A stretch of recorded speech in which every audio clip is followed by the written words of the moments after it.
जयमसी स्वागत छ फेरि। जय यो धेरै थोरैको सवाल छैन। हामी जतिजना भोकाएका तिर्खाएका छौँ त्यतिजना मात्रै हुन्छौँ, अरू धेरै चाहिँ हुँदैनौँ। र हामी अब बिस्तारै अगाडि बढौँ। अनि हाम्रो रहल समय चाहिँ यसरी नै सदा चाहिँ परमेश्वरको वचनबाट हेर्दै पावल चाहिँ मण्डली स्थापनाको सेवकाईको नेतृत्वकर्ता अथवा रोल मोडल हो हाम्रो लागि। त्यस कारणले तिनै कुराहरूलाई यो असाध्यै पावलको जीवनमा यो सबभन्दा महत्त्वपूर्ण क्षेत्र कुरा भएको हुनाले हामी यो मण्डली स्थापनालाई नै अलि बढी जोड दिएर अलि डिटेल हेर्दैछौँ। र अरू विषयमा पावल एउटा लिडरको रूपमा अनि मिसनरीको रूपमा दुःख भोग्ने व्यक्तिको रूपमा विभिन्न एस्पेक्ट्सहरू हेर्छौँ। तर ती एस्पेक्ट्सहरूलाई यो मण्डली स्थापना गर्ने व्यक्तिको रूपमा जस्तै हामी धेरै लामो बनाएर चाहिँ हेर्दैनौँ। ल हामी बिस्तारै अगाडि बढ्दै जाउँ। र आज हामीहरू विभिन्न महत्त्वपूर्ण कुराहरूमध्ये आज उसको जीवन पावलको जीवनको एउटा अर्को महत्त्वपूर्ण क्षेत्रलाई हामी हेर्छौँ। यो पुरै पो आयो, मैले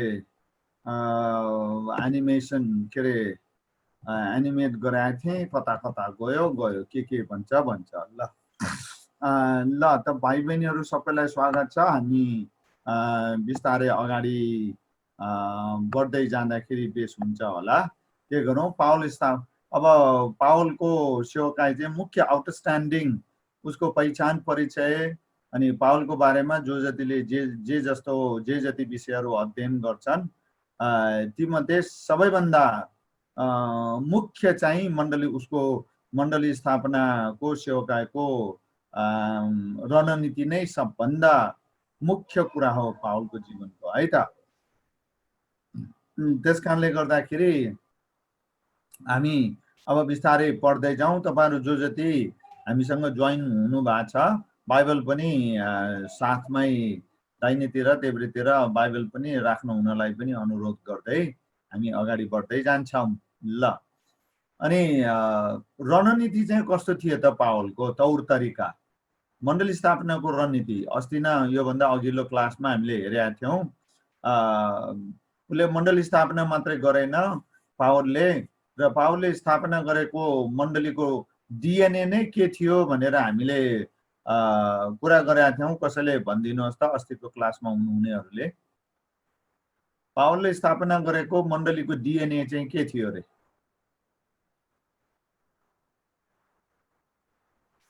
कसैले भनिदिनुहोस् त।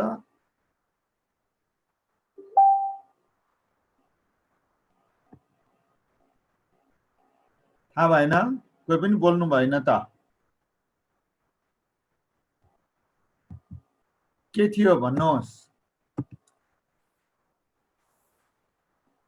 ल मैले नै भन्नुपर्ने स्थिति आयो। पावलले स्थापना गरेको मण्डलीको डिएनए नै डटर चर्च प्लान्टिङ हो, अर्को मण्डली सुरु गर्ने। जब उसले एउटा मण्डली सुरु गर्थ्यो, त्यो मण्डलीमा उसले सिकाउने विभिन्न कुराहरूमध्ये नैतिक, थियोलोजिकल यस्तै विविध कुराहरूमध्ये उसले सिकाउने कुरा चाहिँ अब तुरुन्तै सुसमाचार सुनाएर अर्को मण्डली सुरु गरिहाल्नुपर्छ र गर्ने तौर तरिका चाहिँ यो हो भनेर उसले त्यो प्रकारले गाइड गरिहाल्थ्यो र तुरुन्तै छोरी मण्डली सुरु भइहाल्थ्यो। अस्ति नै हामीले पढेका थियौँ, आमा, छोरी, नातिनी, पनातिनी भनेर हामीले पढेका थियौँ। भाइ बहिनीहरूले याद गर्नुभयो कि भएन? अनि यो चाहिँ पावलले कतिवटा मण्डली स्थापना गरेका थियो त भन्ने प्रश्न अन्तर्गत हामीले यी कुराहरू हेरेका थियौँ। ल अब आज चाहिँ हामी रणनीतिको बारेमा हेर्नेछौँ। उसले कस्तो रणनीतिको अख्तियार गरेका रहेछ त। ल 1 नम्बर रबिना पढ्दिउँ है त। 1 को क ख अब सबै उनै छ क्या अरे, पढ्दिउँ। ल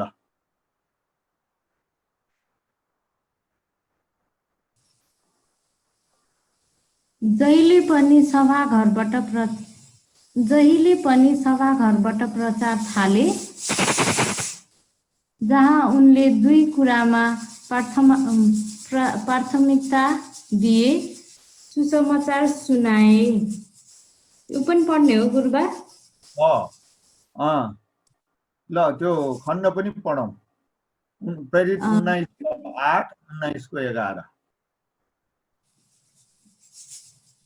प्रेरित 19:8 मा यस्तो लेखिएको छ, पावल सभाघरमा पसिकन 3 महिनासम्म परमेश्वरका राज्यको विषयमा तिनीहरूसँग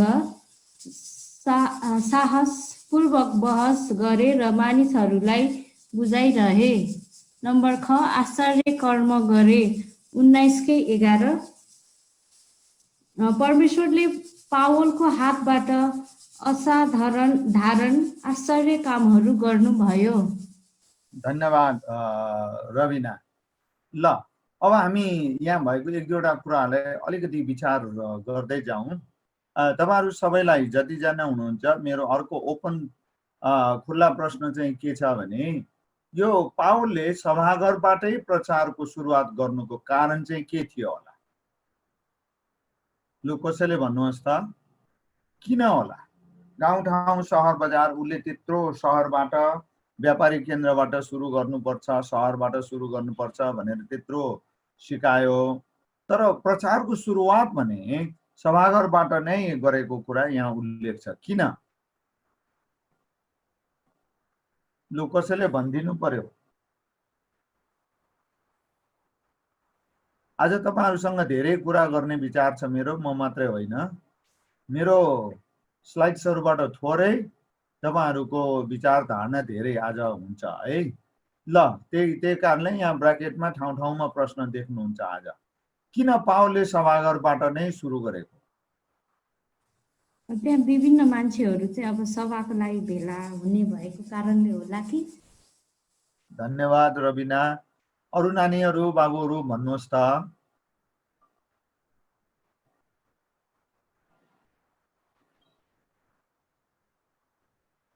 भन्नुहोस्, चुप चाहिँ नलागिदिनु होला है, पासिभ नबस्दिनुहोस्।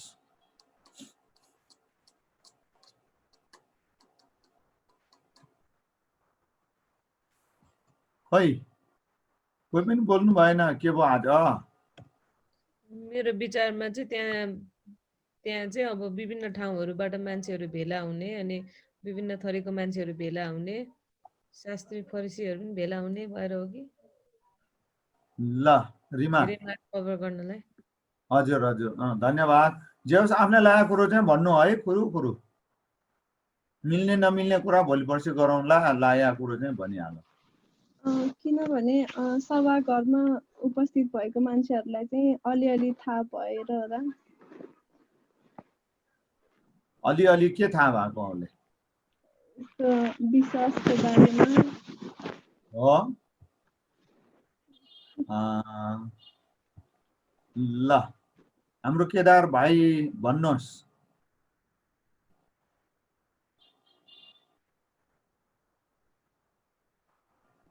केदार भाइ पनि कता हो जस्तो लाग्यो। दाती बाबु पदम? हैन सर, सुन्दैछु, यहाँ म्युट रहेछ के। ए ल भाइ भन्नुहोस्, पावलले आफ्नो प्रचारको थालनी सभाघरबाटै किन गरेको होला? अब सभा घरमा भन्नाले हरेक भनौँ न यहुदीको अनुसार हरेक शिक्षा दीक्षा धार्मिक कुराहरू चाहिँ सभाघरमा सिकाइन्थ्यो, त्यसकारण त्यहाँबाट टार्गेट गरेको। ल पदम बाबु? सभाघरमा मान्छेहरू धेरै आउने भएर धेरै मान्छे भएको ठाउँबाट स्टार्ट गरेको पनि हुन सक्ला। ल धन्यवाद। अब पालो नपाउनु भएको कोही हुनुहुन्छ? मोहन केसरी।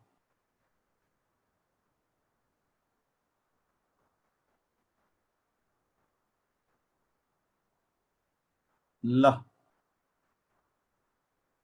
ठिक छ, म अगाडि बढाउँछु है त। धन्यवाद सबै भाइ बहिनीहरूलाई। तपाईहरुको जवाब सुन्दाखेरि एउटा सुझाव दिइहाल्न मन लाग्यो। त्यो सुझाव चाहिँ के छ भने धेरै बाइबल पढ्न आवश्यक छ है। प्रभुको वचन धेरै धेरै धेरै धेरै पढ्न आवश्यक छ। यो बाहुन बाजेले मन्त्र पढे जस्तो नपढ्नुहोस्, अनि नित्य कर्म जसरी पनि पढ्ने होइन। यो चाहिँ परमेश्वरसँग प्रार्थना गरेर पवित्र आत्माको हार गुहार माग्दै बडो आदर भक्ति र सम्मानपूर्वक बाइबल पढ्ने बानी चाहिँ बसाल्नुहोस् है त। अनि यो चाहिँ रेगुलर हो, डेली है त। त्यसकारणले डेली ब्रेड भन्छन् नि होइन, दैनिक भोजन भनेर। ल अब यो सभाघरबाट नै अर्को प्रश्नहरू पनि थुप्रै हुन्छ आज, त्यसकारण तपाईहरु सबै एकदम तम तयार बस्दिनु। सभाघरबाट नै प्रचार गर्नुको दुईवटा मुख्य कारणहरू छन्। अरू विविध कारणहरू पनि छन् तपशीलका, तर दुई मुख्य आउटस्ट्यान्डिङ यो रिजन्सहरू चाहिँ के हो भने, पहिला कुरा ऊ आफै सभाघरमा हुर्केको हो। 5 वर्षदेखि भन्ने कुरा हामीले हेरेका थियौँ अघि उसको बायोग्राफीको बारेमा छोटकरीमा कुरा गर्दाखेरि। अनि 14 वर्ष पुग्दाखेरि त एकदम स्मार्ट भइसकेका थियो भनेर पनि हामीले कुरा गरेका थियौँ। ऊ सभाघरमै हुर्केको, सभाघरको तौर तरिका, त्यहाँको शिक्षा सिद्धान्त, अनि त्यहाँ के कुरा बोल्नुहुन्छ के कुरा बोल्नुहुन्न, त्यहाँभित्रको कल्चर अनि अपरेसनल सिस्टम सबै कुरा उनलाई थाहा थियो, परिचित थियो, राम्ररी नजिकबाट परिचित थियो। पहिलो कारण हो कि। अनि दोस्रो कारण चाहिँ पहिलो भन्दा पनि धेरै महत्त्वपूर्ण छ। त्यो चाहिँ के हो भनेदेखि यहुदी शास्त्री फरिसीहरूले सभाघरहरूमा एउटा मुख्य कुरा चाहिँ, विविध कुराहरू मध्ये एउटा मुख्य कुरा के सिकाउँथे भने हाम्रो लागि आशा भनेको, हाम्रो प्रतीक्षा, हाम्रो पर्खाइ भनेको मसीह हो। मसीह आउँदै हुनुहुन्छ, पुरानो नियम को मसीह सम्बन्धी भविष्यवाणी पूरा हुँदैछ। त्यसकारण त्यो शिक्षा चाहिँ, त्यो सिद्धान्त चाहिँ यहुदीहरूको अहिले पनि उनीहरू मसीहलाई पर्खेरै बसिराखेका छन्।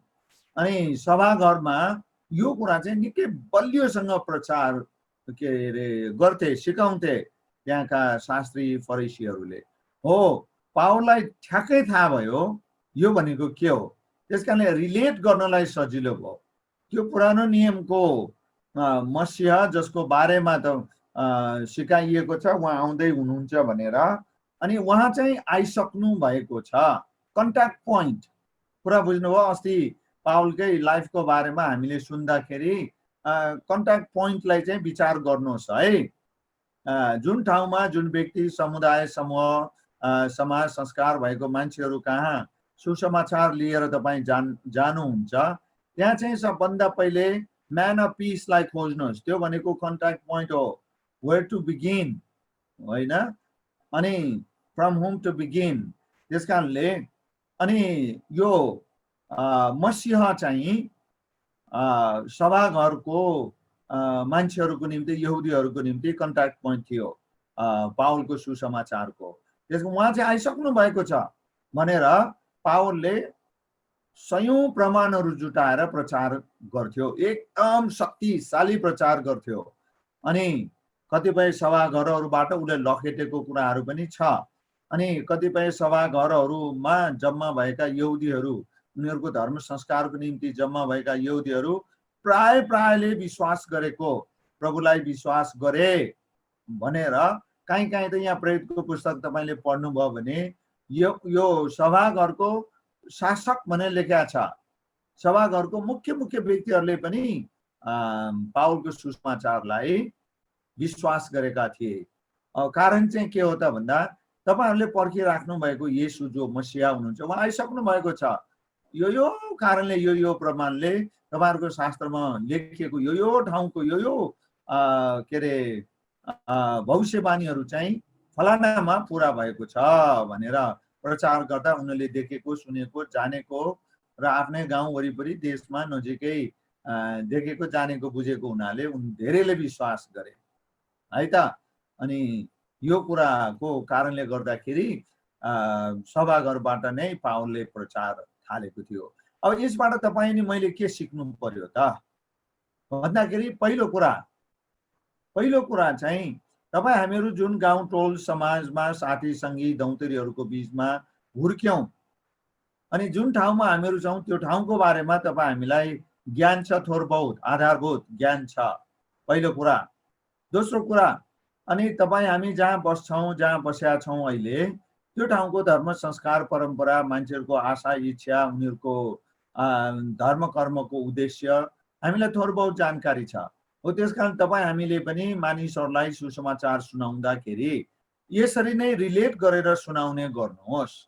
उनीहरूसँग व्यक्तिगत रूपमा कुन कसरी के प्रकारले सम्बन्धित छ, किन आवश्यक छ, अनि उनीहरूको कुनै पनि कुराको विरोध नगरिकन तपाईँ हामीले सुसमाचार उनीहरूले गर्दै आएको कुरालाई नै जोडेर सुसमाचार सुनाउने भन्ने कुरा पनि हामीले गरेका थियौँ। यसको कारण चाहिँ पावलले यसो गरेकोले नै हो। अब दुईवटा काम गरे सभाघरमा, सुसमाचार सुनाए, आश्चर्य कर्म गरे। अब यो सुसमाचार सुनाए नौलो कुरा भएन, सुन्नुहोस् है त। तर तपाईहरूले त्यो चारवटा पोइन्ट्सहरू सिलसिलेवार क्रमिक रूपमा कण्ठ गर्नुभएको छ कि छैन, एक्सर्साइज गर्नुभएको छ कि छैन। तपाईँले सुन्नुभयो मात्रै, तर त्यसलाई एक्सर्साइज गर्नु भएन, युज गर्नु भएन भने 9 दिनपछि नौलो हुन्छ अरे, 20 दिनपछि बिर्सिन्छ अरे, 30 दिनपछि त तर्सिन्छ अरे, त्यही कुरा देखेर है। त्यस कारणले युज गर्नुहोस् अनि पावलको प्रिन्सिपललाई अपनाउनुहोस्। नजिकको साथी सङ्गी आफन्तहरू जोसँग झगडै भइहाले पनि त्यति ठुलो इस्यु नबन्ने। अब पराई परचक्री नयाँ मान्छेलाई गर्दाखेरि अब केही अप्ठ्यारो गाह्रो साह्रो हुँदाखेरि अलि अप्ठ्यारै हुन्छ, नजिकको आफन्तहरूलाई गर्दाखेरि त खासै कुनै चिन्तै गर्नु परेन। ल अब यो सुसमाचारको चारवटा पोइन्ट्सहरू भन्नुहोस् त क्रमिक रूपमा। हामीले सुसमाचार भन्यौँ। म बेला बेलामा यो अत्यन्तै महत्त्वपूर्ण कुरो भएको हुनाले रिमाइन्ड गराइराख्छु, तपाईँलाई रिफ्रेस गर्नलाई म मद्दत पुर्याइरहन्छु। ल भन्नुहोस् त, कसैले भन्नुहोस् त। रेशमाले भन्छ होला। ल रेशमा, शारदा नगरबाट राम्रो राम्रो कुरा आइरहेछ अहिले। हजुर गुरुबा। ल सुसमाचारका चारवटा बुँदाहरू छन् नि। हजुर। त्यो चारवटा बुँदालाई क्रमिक रूपमा पद सहित भनौँ त, तलमाथि नपर्ने गरी। पद सहित हजुर। पहिलो चाहिँ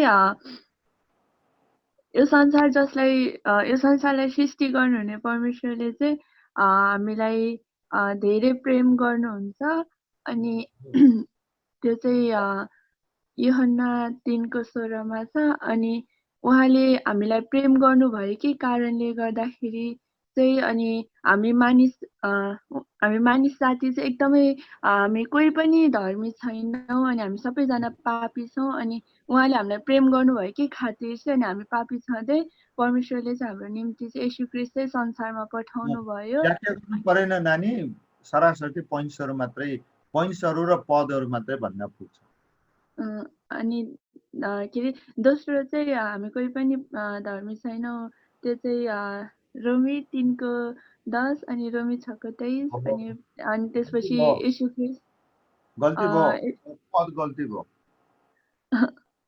पद चाहिँ बिर्स्यो गुरुबा, त्यो पोइन्टहरू मात्रै 10 होइन ल, रोमी 3:23। रोमी 3:23 अनि तेस्रो बुँदा चाहिँ येशू ख्रीष्ट चाहिँ अनि त्यही भएर संसारमा आउनुभयो अनि उहाँ चाहिँ हामी पापी छँदै हाम्रो निम्ति चाहिँ मर्नुभयो। अनि यो चाहिँ रोमी 5:8 हो गुरु। गल्ती भयो नानु, पद त बिर्स्यो गुरुबा। तिम्रो धेरै ग्याप भयो हिजो अस्ति, कता कता गएर होला। ल निशाले कम्प्लिट गरौँ त हाम्रो रेशमाको लेफ्ट ओभर्सहरूलाई। हजुर सुनिरहेको थियो है रेशमाको कुरो? सुनेछ मामु, अलिअलि नेट अलिक प्रब्लम छ नि। ल उसले दुईवटा पोइन्ट भन्यो सुरुदेखि भन्यो हुन्छ हुन्छ ल भन्नु छोटो पोइन्ट्स र पदहरू मात्रै भनौँ हस् सुरुमा चाहिँ हामीले भन्दाखेरि पोइन्ट नम्बर 1 मा चाहिँ होइन परमेश्वरले तपाईँलाई प्रेम गर्नुहुन्छ अनि त्यो चाहिँ यौना 3:16 र रोमी 5:8 मा लेखिएको छ अनि अर्को भनेको सबैले पाप गरेका छन् र हामी सबैजना चाहिँ पापी छौँ त्यो चाहिँ रोमी 3:23 मा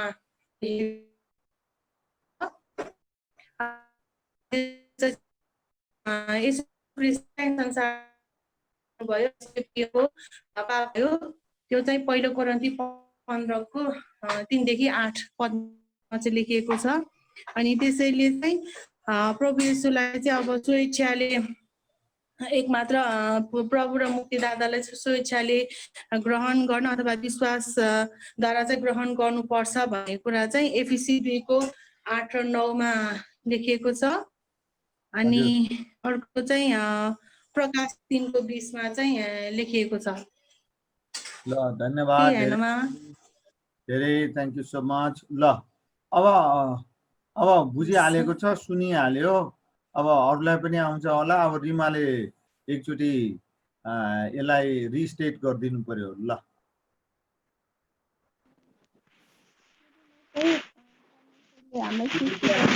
नहेर्नु है हजुर लेखिराखेको नोट चाहिँ नहेरिकन भन्नु भने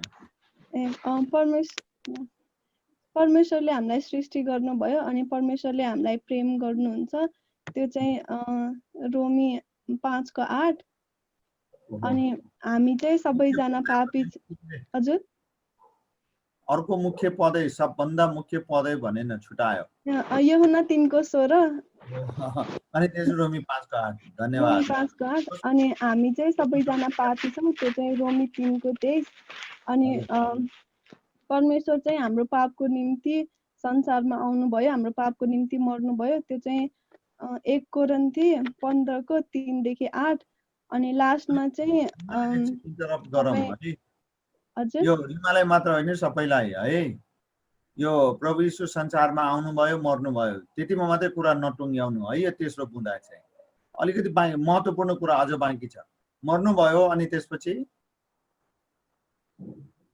मर्नुभयो अनि फेरि पुनरुत्थान भयो ओ मर्नुभयो पनि होइन मारिनु भयो भन्नुपर्छ मारिनु भयो गाडिनु भयो र तेस्रो दिनमा यहाँसम्म भन्नुपर्छ ल यो सबैको लागि हो रिमाको लागि मात्रै होइन ल अब चौथो लास्ट भनौँ त अनि के तपाईँ अब ग्रहण गर्नुहुन्छ भनेर अनि ग्रहण गर्छु भन्नुभयो भने चाहिँ प्रकाश 3:20 पढ्ने अनि प्रार्थना गर्ने अर्को यहाँ चौथो बुँदामा पनि अर्को मुख्य पद छुटायो नानीले के होला त्यो भर्खर निशा भाउजूले भन्नुभएको थियो नि एफिसी भन्नुभयो गुड ठ्याक्कै ल भनौँ त लाग्न लायो अब आदि लागिसक्यो ठ्याक्कै चाहिँ याद भएन एफिसी चाहिँ याद भयो ल अब केदार भाइबाट सुनौँ अनि ध्यान दिएर सुनौँ है त अनि रिमालाई क्लियर हुन्छ ल केदार भाइ पहिलो परमेश्वरको प्रेमको विषयमा बताउने यूहन्ना 3:16 रोमी 5:8 अनि दोस्रो कुरा चाहिँ हामी सबैले पाप गरेका छौँ भन्ने कुरा चाहिँ रोमी 3:23 ले त्यो चाहिँ सबै पाप गरेका छौँ भन्ने कुरा चाहिँ बताउनु पर्छ अनि तेस्रो कुरा पहिलो कोरिन्थी 15 अध्यायको प्रभु येशूको बलिदानको विषयमा अनि मृत्युको विषयमा अनि पुनरुत्थानको विषयमा पुनरुत्थानद्वारा कसरी मुक्ति भयो भन्ने कुरा अनि त्यसपछि स्वीकारको कुरा चाहिँ अब त्यो कुरा जो मुख र हृदयले जसले विश्वास गर्छ उसले चाहिँ उद्धार र मुक्ति पाउँछ अनि त्यो चाहिँ एउटा रोमी 9:10 भाइ केदार भाइ हजुर भाइले तेस्रो बुँदाको पद भन्न छुटाउनु भयो कि जस्तो लाग्यो तेस्रो बुँदा अब एउटा प्रकाश पद तेस्रो रोमी पहिलो कोरिन्थी हजुर भन्दै 15 3 देखि 8 पद। हजुर धन्यवाद। ल अब चौथोतिर लागौँ त। चौथो कुरा चाहिँ अब रोमी 10 अध्यायको 9 होइन, पद पनि चौथोमा चाहिँ बुँदा भन्नु पर्ला पहिला है। अब यो सुनेको कुरा हाम्रो मुख र हृदयले विश्वास गर्यो भने, यो चाहिँ स्वीकार गर्यो भने, विश्वास गर्यो भने चाहिँ हामीले उद्धार पाउँछौँ। अनि योहना 1:12 पनि थियो, हजुर उहाँले परमेश्वरको सन्तान हुने अधिकार दिनुहुन्छ भन्ने कुराहरू पनि त्यो थियो। पद चाहिँ कुन थियो? योहना 1:12 थियो, एउटा एफिसीको थियो, अलिकति कन्फ्युज भयो म पनि। ल तपाईको अघि बोल्नेलाई पनि त्यही कुरा कन्फ्युज भएको थियो। एफिसी 2:8-9 है त, नबिर्सिनु। 2:8-9 आफैलाई हजुर अनि हजुर सक्यो? हजुर सर, सकिएको हो त? ल हामी अगाडि बढौँ है त। यो के भन्छ, सुसमाचारको बारेमा हामीले थोरै कुरा गर्यौँ, यो रिफ्रेसको कुरा पनि गर्यौँ। अब पावलले के भन्छ, सभाघरहरूमा आश्चर्य कर्म गरे। यो चाहिँ एकदम यहुदी सभाघरमा आउनेहरूका लागि नौलो कुरा हो। पहिलो कुरा, किनभने यहुदी धर्मशास्त्रमा सर्वसाधारण मान्छेले यसरी आश्चर्य कर्म गरेको उनीहरूका लागि साँच्चीका आश्चर्य कर्म नै हुन्थ्यो क्या। देखेका थिएनन् उनीहरूले सर्वसाधारण मान्छेले यसरी आश्चर्य कर्म गरेको। र उनीहरूले सभाघरभित्रै, आफ्नै सभाघरभित्रै आश्चर्य कर्महरू पावलले आश्चर्य कर्महरू गरेको देखेपछि पावलले सुनाएको सुसमाचारमा उनीहरू विश्वस्त भए। अब सुन्नुहोस्, यो क र खमा यति धेरै गहिरो अविभाज्य सम्बन्ध छ कि कको कुरा यो चाहिँ इन्टेलेक्चुअल कुरा भयो। तपाईँ हाम्रो दिमागले, रिजनले यो मान्ने नमान्ने भन्ने कुरा हो। खको कुरा देख्ने कुरा हो, पहिलो कुरा है त। अनि मान्छेहरूले सुन्ने भन्दा पनि जब देख्न पाउँछन् त्यो कुरालाई उनीहरूले भेरिफाई गर्छन्। ए हो रहेछ त, ल यो कारणले यस्तो भएको हामीले देख्यौँ, पुष्टि भएको उनीहरूले देखे। जब आश्चर्य कर्म देखे, पावलले प्रचार गरेको सुसमाचार चाहिँ पुष्टि भयो हो। त्यस कारणले गर्दाखेरि यी दुईको बिचमा अत्यन्तै प्रगाढ सम्बन्ध छ। अनि अस्ति हामीले सुसमाचारको बारेमा मात्रै कुरा गर्दाखेरि पनि सुसमाचारको भेरिफाई कसरी भयो त? स्वीकार नगर्ने, ग्रहण नगर्ने, सुन्नै नचाहने मान्छेहरूको बिचमा। मैले तपाईँलाई पहिलो योहना 1:1 देखि 3, 4, 5 पदसम्म पढेर पनि सुनाएको थिएँ। अनि सुनेको मात्रै होइन, देखेको, छामेको, छोएको भन्ने कुराहरू पनि त्यहाँनिर छ।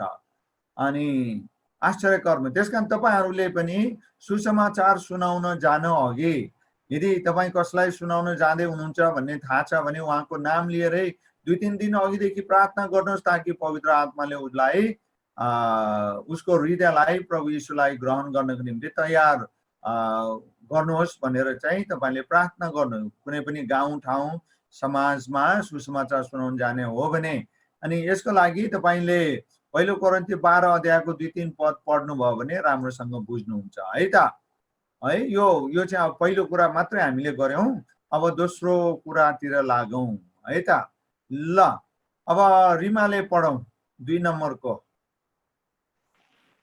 ग्रहण गर्नेहरू भेला गरेर सिकाउँदै जिम्मा दिन मिल्ने अगुवाहरूको खोजी गर्थे। प्रेरित 19:10। यो काम 2 वर्षसम्म चलिरह्यो र एसियाका सबै बासिन्दाहरू, यहुदी र ग्रीक दुवैले प्रभुको वचन सुने। अब यहाँ यो काम भनेको सुसमाचार प्रचार र सभाघरहरूमा आश्चर्य कर्म गर्ने काम 2 वर्षसम्म निरन्तर चलिरह्यो भनेपछि कति जोड दिएको रहेछ त। अब यो 2 वर्षसम्म भन्नाले यसको भित्री कुरा, यसमा अर्को कुरा के पनि छ त? यो 2 वर्ष भन्ने शब्दावली पछाडि भने उसले 2 वर्ष खालि त्यही समूहलाई सुसमाचार सुनाई गरेको होइन। संगतिमा सुसमाचारलाई ग्रहण गरेर संगतिमा आएकाहरूलाई हुर्काएको कुरा पनि यहाँनिर छ। डिसाइपलशिप, चेलापनको काम, सेवा गरेको पनि छ। अनि यसो गर्दाखेरि त्यो 2 वर्षभित्र उसले के गरिसक्यो त भन्दा त्यो संगति जो उसको प्रचारबाट सुरु भएको थियो त्यहाँ अगुवाहरू पनि निर्माण गरेर जिम्मा दिएर ऊ अन्त जाने हो। कुरा बुझ्नु हो त? यो चाहिँ हामीले रणनीतिको बारेमा कुरा गर्दैछौँ। त्यसकारणले रणनीति भने यसरी नै हो। ल अब केदार भाइले पढौँ 3 नम्बर।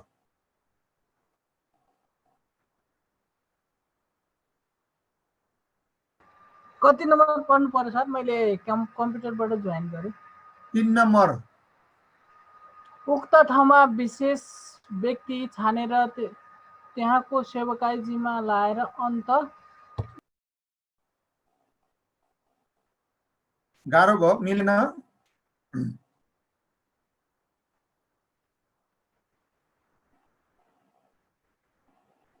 केदार भाइ के भयो? हजुर तपाईले पुरा पढ्नु भएको छैन, त्यही भएर हजुर उक्त ठाउँमा विशेष व्यक्ति छानेर त्यहाँको सेवकाई जिम्मा लाएर अन्त जान्थे। अगुवाको अर्थ महत्त्व कसरी तयार गर्ने? ल अब तेस्रो कुरा पनि माथिको जस्तै महत्त्वपूर्ण छ। पाउलले यही काम गरे। उसले सुनाएर संगति सुरु मात्रै गरेन, उसको अर्को काम चाहिँ अगुवा निर्माण गर्ने। यस प्रकारले निर्माण गर्ने कि त्यहाँको संगति सेवकाई मण्डली चाहिँ उसले पूर्ण रूपमा जिम्मा लिएर उसले जसरी सिकायो, चेला बनाए, त्यो प्रकारले सेवकालाई निरन्तरता गरोस्, दियोस्। उसको चाहिँ त्यो हो। सुरु गर्नु मात्रै होइन, अगुवा बनाएर जिम्मा दिनु मात्र होइन, त्यो अगुवाले उसले गरेको जस्तै अर्को ठाउँमा मण्डली सुरु गर्ने, उसको मनमा, हृदयमा, दर्शनमा हालिदिने। यही हो डिएनए भनेर होइन हामीले कुरा गरेको। भनेपछि अब अगुवा भने को हो त? मण्डलीमा अगुवाको महत्त्व के छ त? कस्तो छ त? अनि मण्डलीमा अगुवाहरूलाई कसरी तयार गर्ने त? यो तपाईँ हामीले बुझ्नुपर्छ। अगुवा भनेको को हो त भन्दाखेरि आफूले गरेर देखाउने मान्छे हो अगुवा भनेको। आफूले गरेर देखाउने हो महत्त्व। यो अर्थ भनेको त्यो हो ताकि तपाईलाई अगुवा मान्नेहरू सबैले तपाईँ के गर्दै हुनुहुन्छ उनीहरूले देखेर सिकुन्। अनि महत्त्व के हो त भन्दा अगुवा छैन भने भाँडिन्छ, तितर बितर हुन्छ भन्नु नै भएको छ। गोठाला बिनाको भेडाको उपमा दिनुभएको यही हो। त्यसकारणले सङ्गठित व्यवस्थित बनाएर उद्देश्य र दर्शनतिर बढाउने काम चाहिँ अगुवाको हो। यही हो महत्त्व। अब कसरी तयार पार्ने? पावलको स्ट्राटेजीबाट, रणनीतिबाट चाहिँ हामीले सिक्नुपर्छ है त। ल अब सृष्टिले 4 नम्बर पढौँ।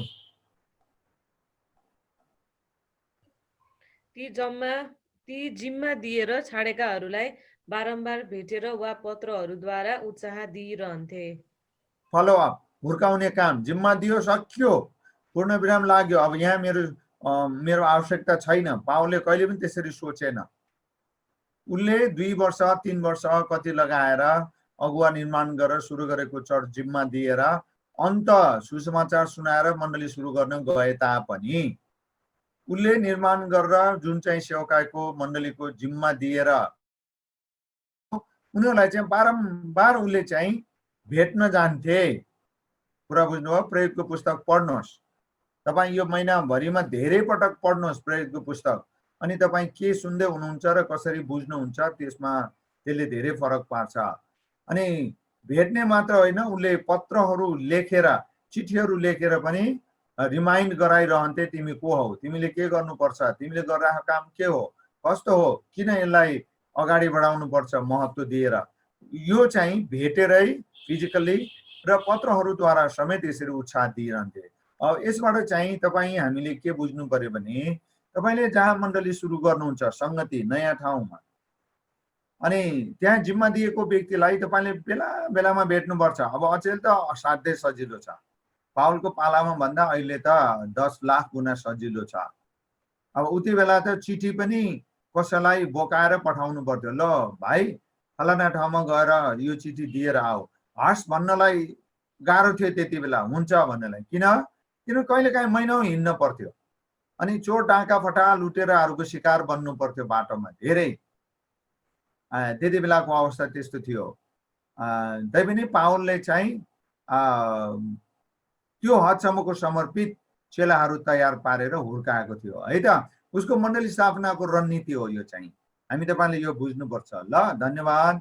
अब 5 नम्बर दाती पदम बाबु 5 नम्बर पढौँ। ओहो 5 नम्बर पढ्नेले त पुरै पानै पढ्नु पर्ने रहेछ। ल पढौँ। धन्न 5 बाइबलको नम्बर। पद रहन्छ। ल पावल रणनैतिक हिसाबले अलि सानो भयो पदम बाबु, हजुर स्वर अलि सानो भयो जस्तो लाग्यो। थाप्नु पर्यो यसो गरेर। यो अहिले सुन्नु भएको छ गुरुबा? अब चाहिँ एकदम राम्रो भयो। पावल राजनीतिक हिसाबले महत्त्वपूर्ण सहरहरूलाई सेवकाईको प्राथमिकतामा राखे।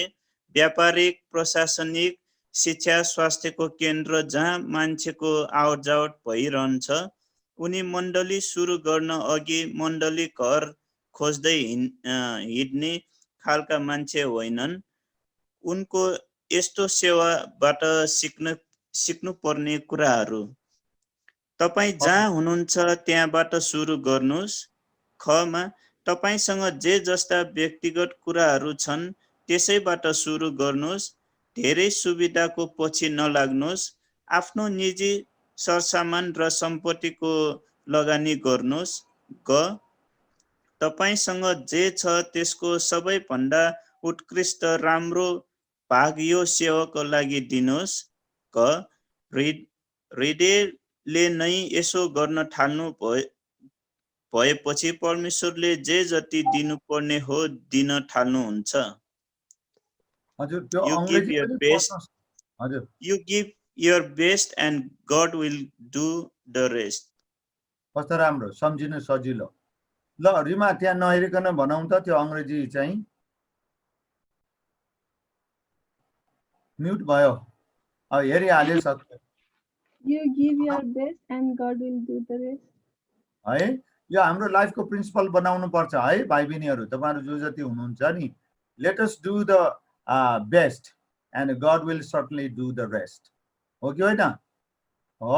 अब कहिलेकाहीँ चाहिँ हामी we don't do the best होइन, as best as you can, but we just want to see the result which is ethically wrong होइन। त्यस कारणले तपाईँ हामीले बुझ्नु पर्यो।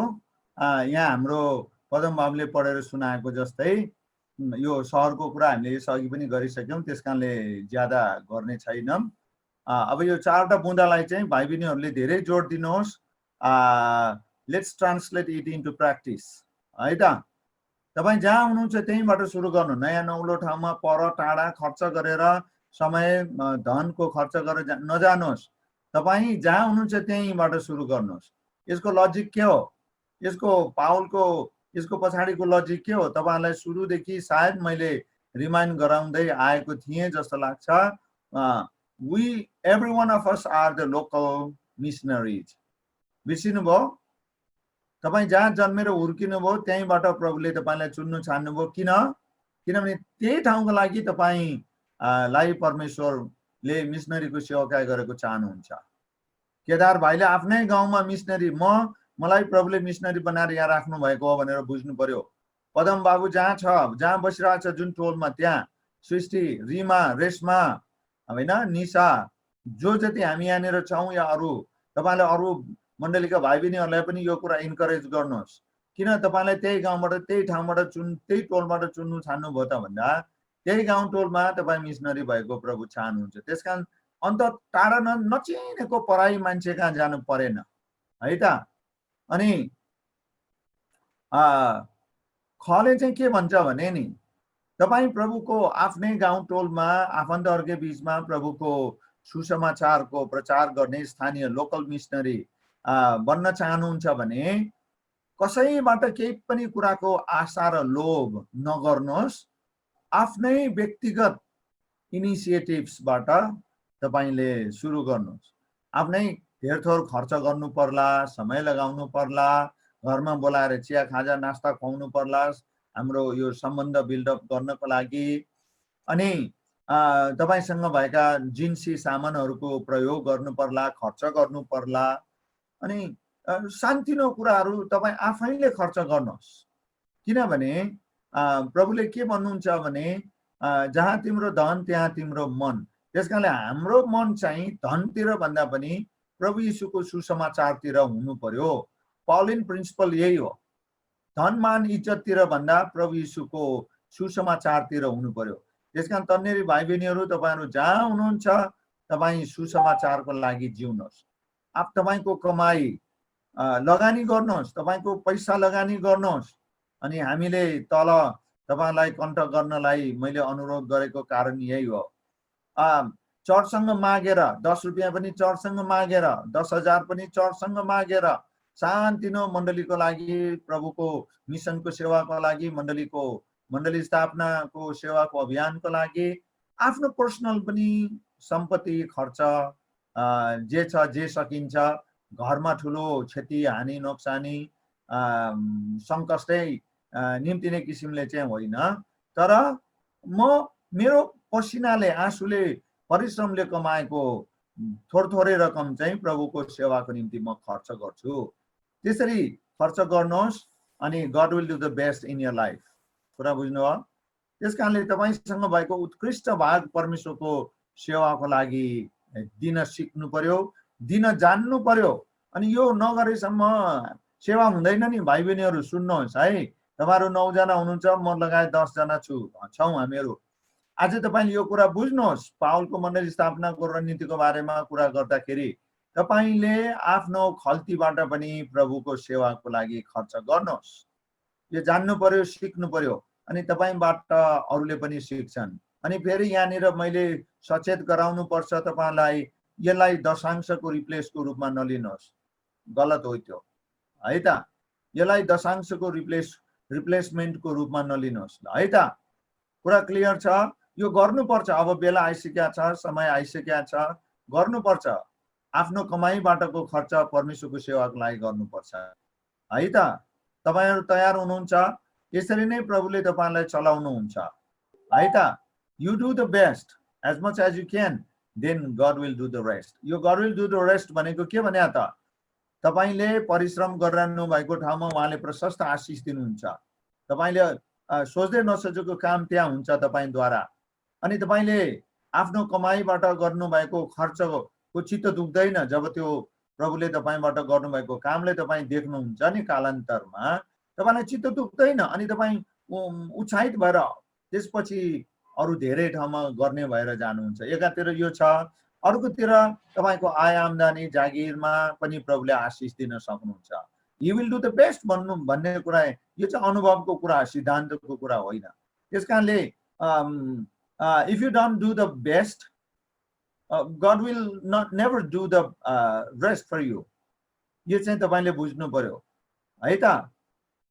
त्यसकारणले गर्दाखेरि तपाईले जे जति गर्न सक्नुहुन्छ त्यो गर्नुहोस्। पावलले आफ्नो जीवनै त्यागको रूपमा दियो। हुन त उसको परिवार थिएन, बिहा गरेको थिएन, अब के भन्ने तपाईहरु तर्क गर्नुहुन्छ होला। यो कुरा चाहिँ के हो त भन्दा हृदयको कुरा हो, परमेश्वरसँग सम्बन्धको कुरा हो है त। ल अब हामी अगाडि बढौं। हुन्छ ल, आज किन यो एनिमेसनले काम गरेन मलाई थाहा भएन। सबै एकैचोटि देखा पर्न थाल्यो। ल हाम्रो मदन बाबु आइपुग्यो कि छैन? सृष्टि छैन? ल उसो भए रेशमाले पढौं, यो सबै पुरै पढौं। पावल दर्शन सहितका यस्ता मान्छे हुन् जो परमेश्वरले जहाँ पठाउनु भए पनि जान तयार र इच्छुक मात्र होइनन्, मण्डली स्थापनाको सेवाका लागि आवश्यकता अनुसार सबै खाले दुःख सहन, बलिदान र त्याग गर्न र आफूसँग भएका सबै दिन पनि तयार थिए, ताकि नयाँ आत्माहरू जित्न सकियोस् र मण्डली सुरु गर्न सकियोस्। शरीर, सन्तान, सम्पत्ति के का लागि? दर्शन के हो? तपाईको शरीर छ, सन्तान छैन, बिहा नहुनेहरूको। र अब सम्पत्ति धेरथोर होला तपाईको डिस्पोजलमा। यो केका लागि तपाईले यो शरीर केका लागि दिनुभयो? अब तपाईहरु भोलिपर्सि अब अहिले पनि कोही आमा बाउ भइसक्नु भयो होला, तपाईलाई प्रभुले सन्तान किन दिनुभयो? सन्तान नहुनेहरुको वेदना थाहा पाउनुहोस् अनि तपाईको सन्तान हुनुको आनन्द तपाई अनुभव गर्न सक्नुहुन्छ। अनि त्यो सन्तान केका लागि दिनुभयो? तपाईहरुसँग जे जति सम्पत्ति छ त्यो सम्पत्ति केका लागि प्रभुले दिनुभयो? पावलले जस्तै उहाँको राज्यको निम्ति खर्च गर्नलाई दिनुभएको हो है त। रेशमा बाँकी पनि पढौँ नानी। दर्शन के हो? समर्पण सहितको कडा परिश्रम जो बस। हजुर जाउँ अगाडि बढौँ। परमेश्वरको इच्छाको केन्द्रमा रहेर जिउने सेवा गर्ने बराबर उद्देश्य हासिल। ल तपाई उद्देश्य हासिल गर्न चाहनुहुन्छ, यो मण्डली स्थापनाको अभियानमा मात्र लागू हुने प्रिन्सिपल होइन, यो जहाँसुकै जुनसुकै व्यावसायिक क्षेत्रमा पनि लागू हुने प्रिन्सिपल हो। कडा परिश्रम प्लस तपाई जे गर्दै हुनुहुन्छ त्यसका लागि जिउने, त्यसका लागि मर्ने, सम्भव भएसम्मको प्रयास गर्ने। अनि यी दुईटा कुरा मिलाएपछि बल्ल के हुन्छ रे? उद्देश्य हासिल हुन्छ है त। यो चाहिँ एकदम असल कुरा हो र हामीसँग पहिलो पनि छैन दोस्रो पनि छैन भने हामीले चाहेको कुरा कहिले पनि हासिल हुन्न। त्यसकारण आफ्नो दर्शन भिजन हुनु पर्यो। प्रभुको वचनले स्पष्टसँग भन्छ जहाँनिर दर्शन छैन त्यहाँ मानिसहरू भाँडिन्छन् भनेर लेखिएको छ। त्यसकारणले भिजन हुनु पर्यो। म प्रभुको लागि मेरो मण्डलीद्वारा अथवा मेरो मण्डलीमा म यो काम गरेरै छाड्छु, किनभने मलाई प्रभुले गर भनेर अराउनु भएको छ, यसैको निम्ति बोलाउनु भएको हो, यसैको निम्ति म जे छु त्यो त्यही हो, त्यसका लागि हो। यसैको निम्ति मलाई प्रभुले विभिन्न खालका खुबी योग्यता दान वरदानहरू दिनुभएको भने तपाईले बुझ्नु पर्यो, कन्भिन्स हुनु पर्यो। कन्भिन्स मात्र भएर पुगेन, त्यसभन्दा एक खुड्किलो अगाडि बढेर कन्भिक्टेड पनि हुनु पर्यो। तपाई कन्भिक्ट हुनुहोस्, यसैका लागि प्रभुले तपाईलाई चुन्नु भएको हो है त। ल रेशमा धन्यवाद, हामी अगाडि बढ्छौं। ल यो देख्नु भएको छ है, यो के हो? खै सबै चुप लाग्नुहुन्छ त? एभरेस्ट माउन्ट एभरेस्ट चढेर शिखरमा पुगेर खुसी भइरहे हो। मिसन अकम्प्लिस्ड होइन? ल अब यहाँ यति खुसी भएको छ, यो मान्छे यति खुसी भएको छ, अब त्यो बयान गरेर साध्य छैन। सायद उसँग शब्द नै छैन होला बयान गर्ने। तर तपाईले कहिले सोच्नु भएको छ बेस क्याम्पदेखि त्यहाँसम्म पुग्नलाई उसले आफ्नो लाइफ नै हत्केलामा लिएर गएको हो कि होइन? धेरै सबै कुरालाई उसले जोखिममा हालेको छ। अघिनको भर्खरकै यो सिद्धान्त हामीले के सिक्यौं रे? कडा परिश्रम प्लस के गर्नुपर्छ रे? कसैले भन्नुहोस् त अब आदि कुरा। कडा परिश्रम अनि कडा परिश्रम प्लस के हो? समर्पण त समर्पण सहितको परमेश्वरको इच्छा। परमेश्वरको इच्छा जिउने सेवा गर्ने हो। समर्पित भएर अथवा त्यसैको निम्ति त्यागी बन्ने। अनि त्यसैको कडा परिश्रम मात्र गरेर भएन, परिश्रम एक छिन दुई छिनको कुरा हो, तर त्यसैको निम्ति जिउने, त्यसैको निम्ति परिश्रम के रे त्यागी हुने भन्नुको मतलब चाहिँ जीवनभरि भनेको, बाँचुन्जेलसम्म भनेको। यी दुईटा कुरा जोडेपछि अनि बल्ल सफलता हुन्छ। यो मान्छे पनि त्यही हो कि होइन? यही हो। अब ऊ सफल भयो चुचुरोमा पुग्नलाई, तर चुचुरोमा पुग्न सफल हुनको लागि उसले के कति गर्यो? चढ्न थाल्ने मात्र होइन, ऊ चाहिँ सगरमाथाको बेस क्याम्पमा आउनुभन्दा पहिले वर्षौंदेखि उसले के गर्छ? रिहर्सल गर्छ, प्र्याक्टिस गर्छ, अनेक कुरा गर्छ, फिजिकली आफैलाई तयार पार्छ, धेरै पैसा खर्च गर्छ, त्यहाँ थुप्रै कुराहरू छ। अनि बल्ल ऊ चाहिँ सफल हुन्छ। हिँड्नेसम्म पनि प्र्याक्टिस गर्छ, हिउँमा कसरी हिँड्ने भनेर, नक्कली डाँडामा हिउँ, अब यो एउटा के भन्छ कन्डिसन घर हुन्छ अनि त्यहाँभित्र चाहिँ त्यसरी उनीहरूले तालिम गर्छन्। त्यसकारणले मण्डली स्थापना स्वर्गीय राज्यको संसारमा वृद्धि विस्तार हो भनेर हामीले हिजो अस्ति पढ्यौँ। त्यहाँ यसका लागि झन् कति परिश्रम गर्नुपर्छ होला। अनि यो मान्छेको नाम मिडियामा, पत्र पत्रिकामा, टिभीमा खुब आउँछ होला, तर जीवनको पुस्तकमा त उसको नाम हुन्न त, होइन र? तर यसरी परमेश्वरको सेवा, मण्डली स्थापनाको सेवा जो पावलले देखाएको मोडल छ त्यो अनुसार गरेपछि तपाईको नाम त उत्कृष्ट इनाम पाउनेहरूको पुस्तकमा हुन्छ। त्यसकारणले गर्दा यो हिमाल चढ्नेहरूले गर्ने लगानी, श्रमको लगानी, धनको लगानी, समयको लगानी, जिन्दगीको लगानी गर्छन् उनीहरूले अनि बल्ल सफल हुन्छन्। अनि प्रभुको राज्यको निम्ति के हामीले त्यसो नगर्ने त है त? ल, अब पावलको मण्डली स्थापना गर्ने रणनीतिको निरन्तरतामा हामीहरू छौँ।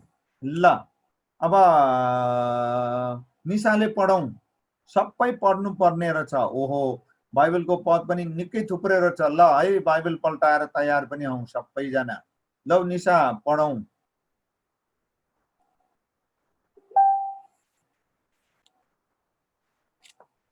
निशा छैन। ए ल पढौँ पढौँ। निशा छैन। ए छैन? ल तिमी नै पढ ल। नेट स्लो भए जस्तो छ। पावलको मण्डली स्थापना गर्ने रणनीति। 1 नम्बर, यसुले गएर मण्डली स्थापना गर भन्नु भएन, सुसमाचार सुनाएर चेला बनाऊ भन्नुभयो। जहाँ चेलाहरू जम्मा हुन्छन् त्यहाँ मण्डली सुरु भइहाल्छ। मण्डली चेला निर्माण प्रक्रियाको स्वाभाविक परिणाम हो। मत्ती 16:14। मत्ती 16:14। बाइबल पद जहाँ जहाँ छ त्यही पढौँ अनि अगाडि बढौँ। मत्ती 16:14। तिनीहरूले जवाफ दिए, कसैले बप्तिस्मा दिने यूहन्ना, कसैले एलिया र कसैले यर्मिया वा अगमवक्ताहरू मध्ये कुनै एकजना हुन् भनी भन्छन्।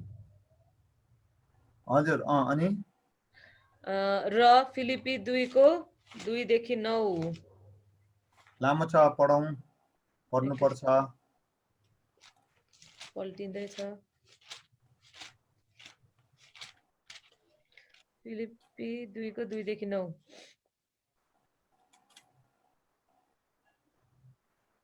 तिमीहरू एउटै मनका भएर एउटै प्रेम राखेर पूर्ण सम्मति साथ एउटै चित्तका भएर मेरो आनन्द पूरा गर।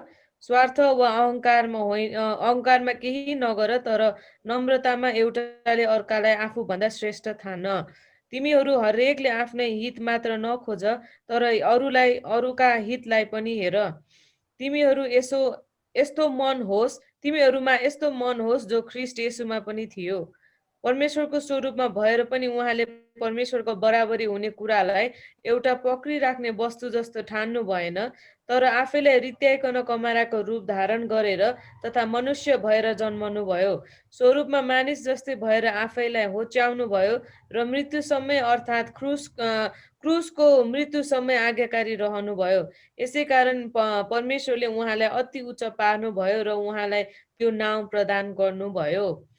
पावलको प्राथमिकता व्यक्तिमा थियो, मण्डली नामको संस्थामा होइन। प्रेरित 15:36।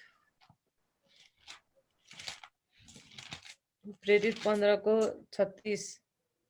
केही दिनपछि पावलले बारनाबासलाई भने, आऊ, जुन जुन सहरमा प्रभुको वचन हामीले प्रचार गरेका थियौँ ती सहरहरूमा फर्केर गई भाइहरूलाई भेट गरौँ र तिनीहरू के कस्ता छन् हेरौँ। पावलको स्पष्ट उद्देश्य चेला निर्माण थियो, मण्डली स्थापना यसको परिणाम हो। गलाती 4:19।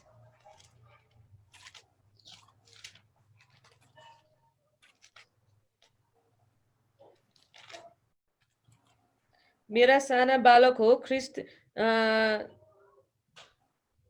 तिमीहरूमा नबनिनु भएसम्म म फेरि प्रसव पीडामा छु। ख नम्बर, एक अर्कालाई ख्रिस्टको नापको कदसम्म लैजाने। एफिसी 4:12 देखि 16 कि ख्रिस्टको शरीर निर्माण होस् र सेवाको काम गर्ने सन्तहरू सुसज्जित हुन्, जबसम्म हामी सबैले विश्वासको र परमेश्वरका पुत्रको ज्ञानको एकता प्राप्त गर्दैनौँ र परिपक्व मानिस बनी ख्रिस्टका पूर्णताको नापसम्म पुग्दैनौँ। यसरी हामी छालले अघि पछि हुत्याइएका धार्मिक सिद्धान्तको प्रत्येक बतासले र मानिसहरूका जालझेल धूर्तता र फट्याइले यताउता उडाइएका बालकहरू जस्ता नहौँ, बरु प्रेमसित सत्य बोल्दै हरेक कुरामा हामी उहाँसम्मै अर्थात् ख्रिस्टसम्मै बढ्दै जाउँ, जो शिर हुनुहुन्छ।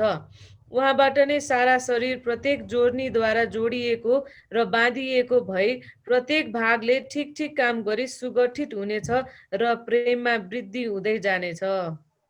धन्यवाद। धेरै खण्डहरू पर्यो। ल अब यहाँको कुरा, मुख्य कुरा तपाईँले बुझ्नुपर्ने अलिक कस्तो कस्तो लाग्यो हुनुपर्छ। प्रभु यीशुले कहीँ पनि जाऊ र मण्डली स्थापना गर भन्नु भएन। सुसमाचार सुनाऊ, बप्तिस्मा देऊ र चेला बनाऊ भन्नुभयो। अनि यसलाई एकैचोटि भन्दाखेरि को परिणाम चाहिँ के हो अरे? मण्डली हो। त्यस कारणले पावलको प्राथमिकता चाहिँ चेलापन हो, है त, चेलापन हो। अथवा यसलाई चाहिँ सेवाको निम्ति अगुवाहरू निर्माणको प्रक्रिया हो। यो कुरा हामीले बुझ्नु पर्यो। त्यसकारण तपाईँहरूले पनि आफूले गर्नु पर्यो। अब चेला त्यो व्यक्तिले मात्रै बनाउन सक्छ जसले उसले जे गरिरहेको छ अरूलाई ल अब तपाईँले पनि यसै गर्नुहोस् भन्न सक्छ। तर तपाईँ आफैले केही गरिराख्नु नै भएको छैन भने ल अब यसो गर्नुहोस् भनेर के भन्ने हो? त्यस कारणले तपाईँले गर्न थाल्नु पर्यो। अनि यो कुरालाई पावलले कति जोडसँग लिएको रहेछ त, कति गहिरोसँग लिएको रहेछ त भन्ने कुरा गलाती 4:19बाट हामीले पढ्यौँ। तिमीहरू प्रभुमा नबनिनु भएसम्म मलाई चाहिँ सुत्केरी व्यथा लागेको जस्तै हुन्छ भनेपछि कति पीडा रहेछ त। त्यो भित्र हृदयसम्म नै त्यो भिजन जुन परमेश्वरबाट थियो उसलाई त्यो भित्र हृदयसम्मै गाडिएको रहेछ। अनि उसलाई जुन दर्शन प्रभुले दिनुभएको थियो त्यो दर्शन पुरा नभएसम्म चाहिँ ऊ चाहिँ पीडामा हुने रहेछ। त्यसकारण पुरा नगरी छोड्दैन थियो। अब उसको दर्शन के हो त भन्दा एफिसी 4:12 देखि 16 सम्ममा तपाईँले पढ्नु नै भयो, सुन्नु नै भयो। सन्तजनलाई परमेश्वरको सेवाको निम्ति सुसज्जित पार्ने निर्माण होस् भनेको छ। ख्रिस्टको शरीर निर्माण होस् र सेवाको काम गर्न सन्तहरू सुसज्जित हुन्। यो चाहिँ मण्डली स्थापना भइसकेपछिको कुरा हो। त्यसै कारणले यहाँ ख्रिस्टको शरीर निर्माण होस् भनिएको हो। अब ख्रिस्टको शरीरमा जम्मा हुने मान्छेहरू चाहिँ सुसज्जित हुन पर्यो। अब त्यो सुसज्जित किन हुने त भन्दा सेवाको कामको निम्ति। कुरा बुझ्नुभयो हो? त्यस कारणले तपाईँले आफ्नो जीवनमा यो कुरा लागू गर्नु पर्यो। र दोस्रो कुरा, आफ्नो मण्डलीमा र तपाईँ जहाँ सेवारत हुनुहुन्छ त्यहाँ यो कुरामा उच्च प्राथमिकता दिएर तपाईँ सेवा गर्दै अगाडि बढ्नु पर्यो। अनि त्यहाँ मण्डली स्थापना नभइकन छोड्दैन। यो पावलको रणनीति हो, है त। ल 2 नम्बरमा अब हाम्रो के भन्छ, ल हाम्रो पास्टर पञ्चले पढ्ने, है त। पावलको उदाहरण नमुना प्रेरित 13 देखि 21 अध्यायमा पावलले आफ्नो समूहसँग मिलेर आर्थिक रूपमा आत्मनिर्भर मण्डली सुरु गर्ने उनको अभियान थियो। ल एकैछिन रोक्नु ल हाम्रो पञ्चबाबु। हामीले पहिलो नम्बरमा के हेर्यौं त भन्दा चेलापन निर्माणको कुरा हेर्यौं।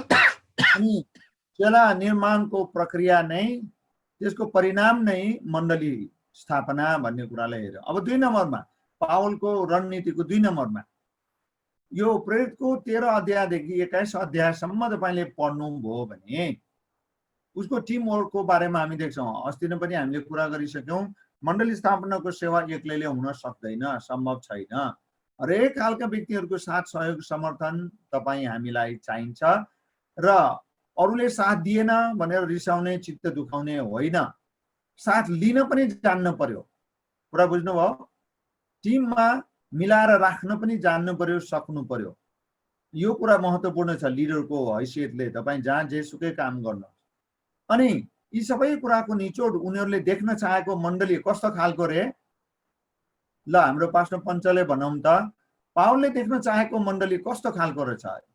यो आत्मनिर्भर हो, आर्थिक रूपमा आत्मनिर्भर मण्डली उसले देख्न चाहेको मण्डली हो, ताकि त्यो मण्डलीले अरू ठाउँमा गएर उसको विश्वासीहरूलाई, त्यो मण्डलीका सदस्यहरूलाई तयार पारेर उनीहरूलाई स्पोन्सर गरेर सपोर्ट गरेर अर्को ठाउँमा गएर मिसनको काम गर्ने, मण्डली स्थापनाको काम गर्ने मण्डली तयार पार्नु चाहिँ पावलको भिजन हो, दर्शन हो।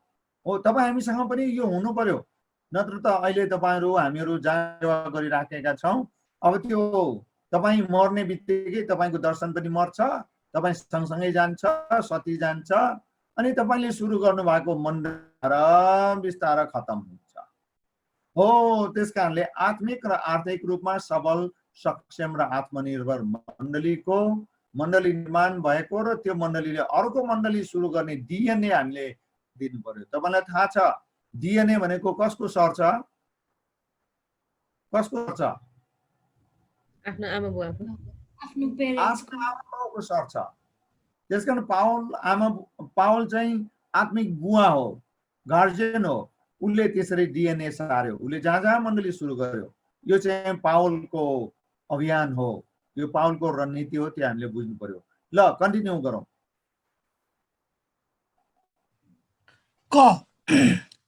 पावलको सुसमाचार, चेला निर्माण र मण्डली स्थापनाका सेवाको सन्देशको केन्द्रीयता र जग नै येशू ख्रीष्ट, उहाँको क्रुस र शुद्ध सुसमाचार थियो।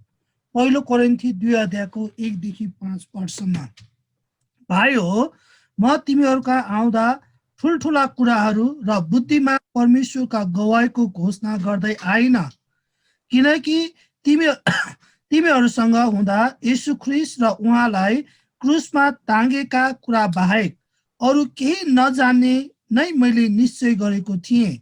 म तिमीहरूका दुर्बलतामा र ज्यादै डर र कम्पसाट आए।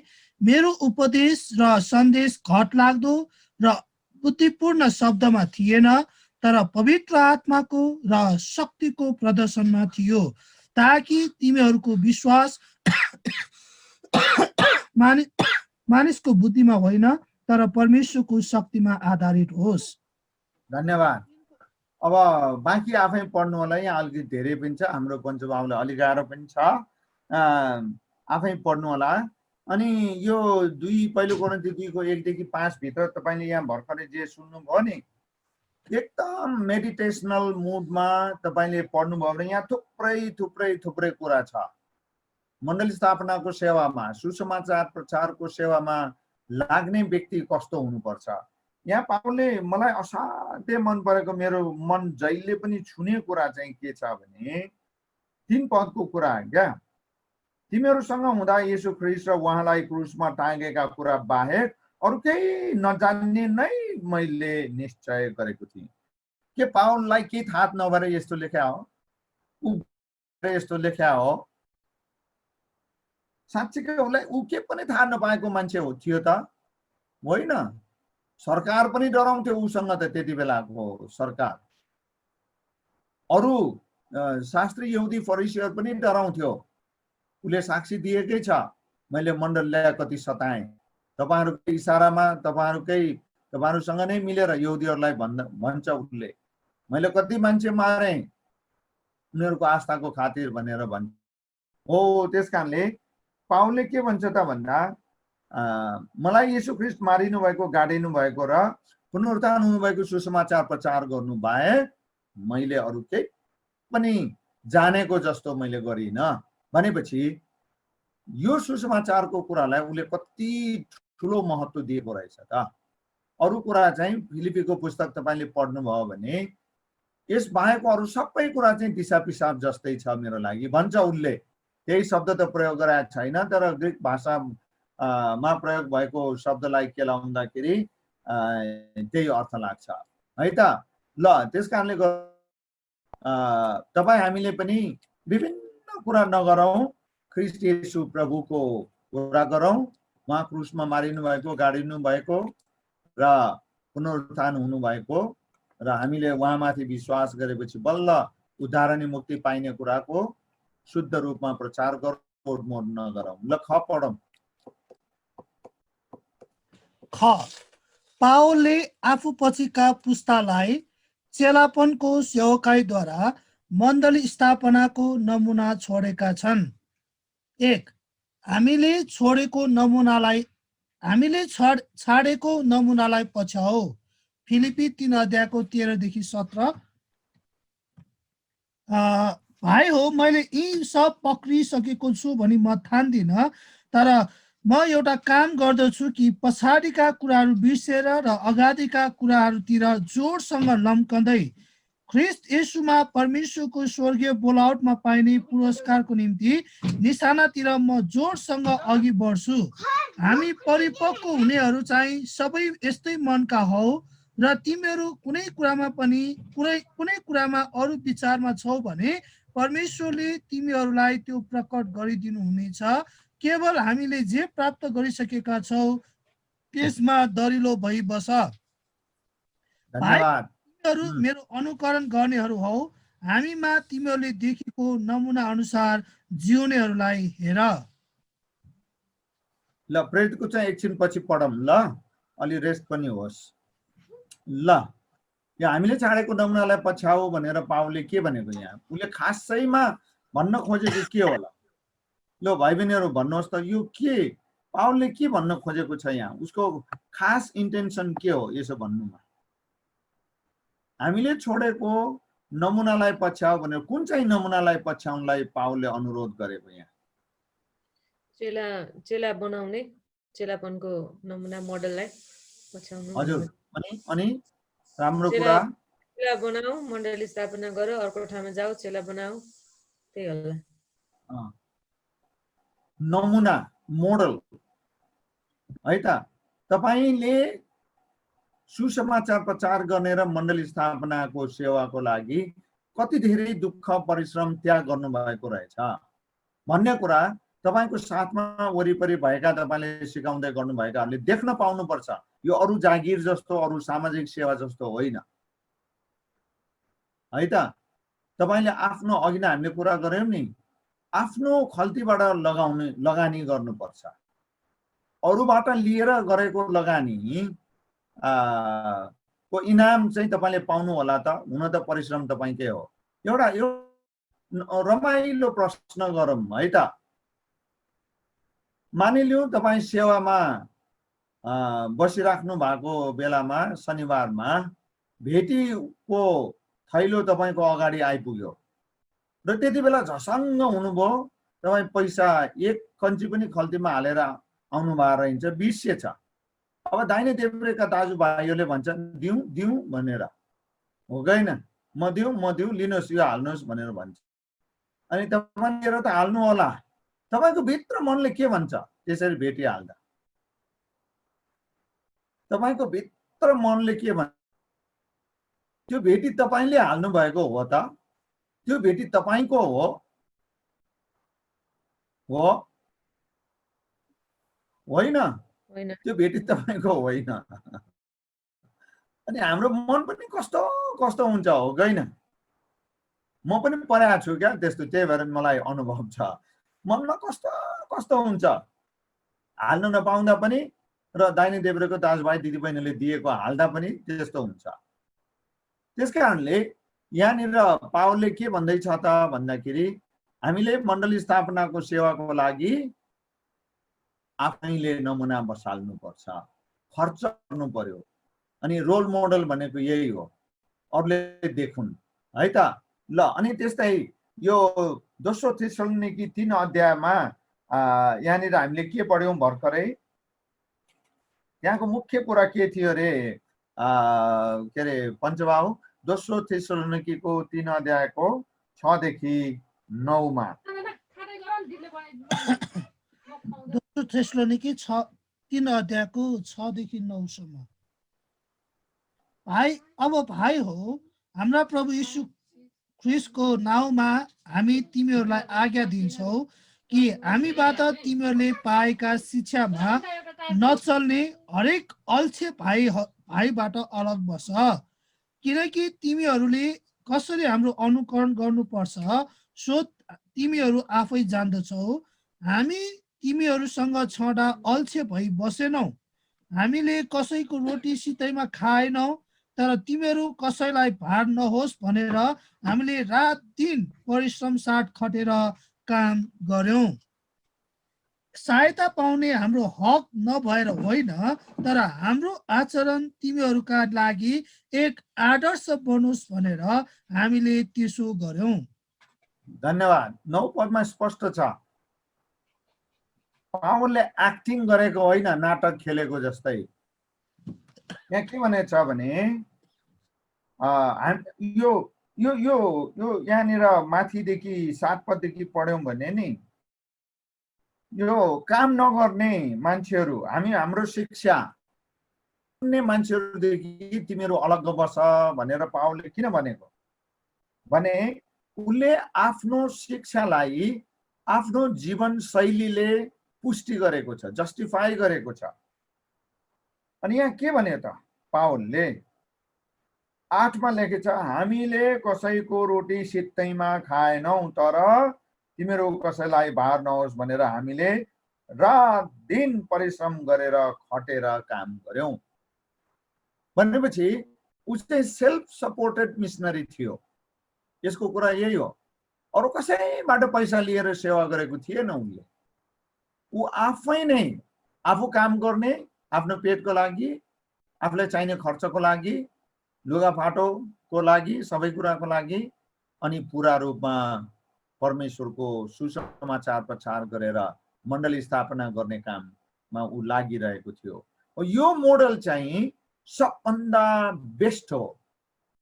अनि हिजो अस्ति भर्खरै 2-3 दिन मात्रै भयो तपाईलाई मैले पढेको एउटा आर्टिकलमा एउटा वाक्य मैले भेट्टाएँ, पढेँ। त्यो वाक्यसँग चाहिँ म ठुलो तरिकाले ठक्कर खाएँ। यो 2-3 दिन अगाडिको कुरा मात्रै हो। तपाई छक्क पर्नुहुन्छ होला म के भन्दैछु भनेर। सुन्नुहोस्, यो तपाईहरु सबैका लागि र तपाईहरुबाट सिक्नेहरुका लागि पनि यो लेसन, लाइफ लेसन हुनेछ। त्यो चाहिँ के भने, जुन मण्डलीमा पैसा दिएर सेवा गराइन्छ त्यो मण्डली दिगो हुँदैन। म त यो ढुङ्गा जस्तो कुरामा ठक्कर खाएँ। कुरा बुझ्नु हो? ठक्कर खाएँ म चाहिँ। यो 2-3 दिन अघिको कुरा हो। त्यसकारण यहाँ पावलले पनि त्यही भन्छ। र यो एउटा मलेसियामा एउटा यस्तो मण्डली छ, समुद्रको अलिकति पर टापुमा छ। चाइनिजहरु मात्रै धेरै छन् त्यो मण्डलीमा। त्यो मण्डलीमा 13 जना पास्टरहरु छन्। अनि एउटा सिनियर पास्टर हो, अनि 13 जना, 14 जना पास्टरहरु। 14 जना कसैले पनि मण्डलीबाट एक कन्ची पनि लिँदैनन्।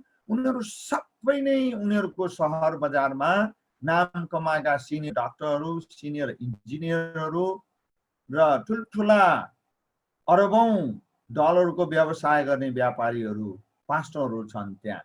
कसरी समय मिलाएर गरे, त्यो चाहिँ हो सच्चा सेवा। त्यो चाहिँ हो सक्कली सेवा। त्यसकारणले हामी तपाईले पनि मण्डली स्थापनाको मोडलमा हामीले यही कुरा सिक्नुपर्छ। पावलले यही भनेको। अब नेपालको आर्थिक स्थिति अति निम्न स्तरको भएको हुनाले यो सुहाउला नसुहाउला, व्यवहारिक होला नहोला, हाम्रो लागि चुनौतीकै विषय हो। प्रार्थना गरौँ, कुनै पनि कुरा असम्भव छैन। सेवाको परिभाषा हामीले बुझ्न पर्यो। सेवा गर्छु म, यो सेवाको परिभाषा चाहिँ के हो त्यो चाहिँ हामीले अब बुझ्नु पर्यो। ल 14 को 23 र 20 को 32 पढौँ।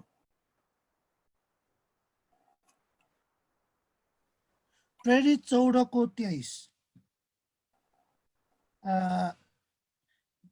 जब तिनीहरूले उनीहरूको हरेक मण्डलीमा एल्डरहरू नियुक्त गरे, तब प्रार्थना र उपवास सहित उनीहरू आफूले विश्वास गरेका प्रभुको जिम्मामा उनीहरूलाई सुम्पिदिए। 20 को 32 पढौँ। 32 पनि। अब म तिमीहरूलाई परमेश्वरमा र उहाँका अनुग्रहको वचनमा सुम्पिदिन्छु जसले तपाईँलाई सुदृढ पार्न सक्छ र पवित्र पारिएकाहरू सबैका बीचमा उत्तराधिकार दिन सक्छ। धन्यवाद। ल अब तपाईँलाई एउटा प्रश्न, यो 14 को 23 र 20 को 32 लाई मैले किन हाइलाइट गरेको एउटा कारण छ। ल तपाईहरु सबैले यो दुवै पदलाई पढ्नुहोस् त, आफ्नो आफ्नो बाइबल पल्टाएर 14 को 23 र 20 को 32। अनि एउटा कमन कुरा छ यो दुईटै पदहरुमा र ल अब त्यो कमन कुरा के हो तपाईले पिकअप गर्नु पर्यो, पत्ता लगाउनु पर्यो।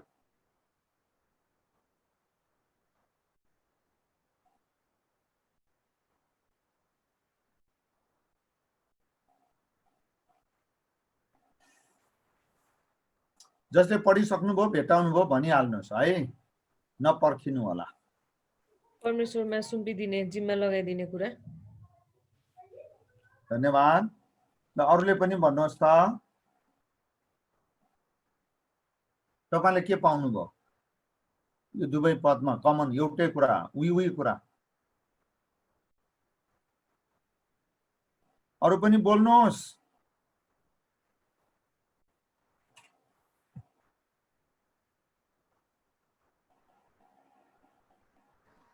जिम्मेवारी ट्रान्सफर्म गर्ने कुरा। हजुर अलि स्पष्ट भन्नुहोस् त भाइ। जिम्मेवारी एकअर्कालाई दिने कुराहरू, ट्रान्सफर्म गर्ने कुराहरू। मण्डली जिम्मेवारी स्थापना, दिने। मण्डली हजुर स्थापना। हजुर ल हुन्छ, धन्यवाद केदार भाइ। ल अरू अरू अरू पनि बोल्नुहोस् है, चुप नलाग्नुहोस्। यो महत्त्वपूर्ण छ, असाध्यै महत्त्वपूर्ण छ। यो पाउलको मण्डली स्थापनाको रणनीतिको बारेमा पढ्दाखेरि यो दुई पदमा भएको कुराहरू असाध्यै महत्त्वपूर्ण छ। तपाईहरुले यो कुरा बुझ्नुहोस्, आफ्नो व्यवहारमा उतार्नुहोस् अनि मण्डलीमा पनि सिकाउनुहोस् भनेर म तपाईहरु सहभागीहरु प्रत्येकलाई उत्साह दिन्छु। ल भन्नुहोस् त, सबै बोल्नुपर्छ है पाले पालो।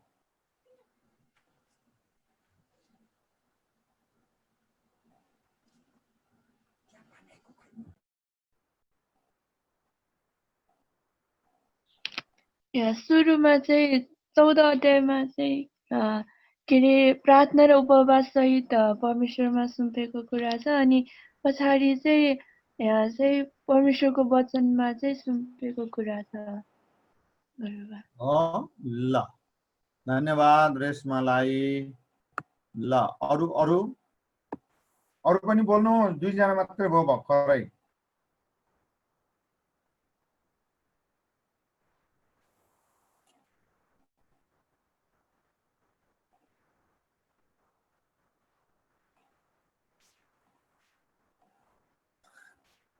ल पञ्चबाबु, रविना अनि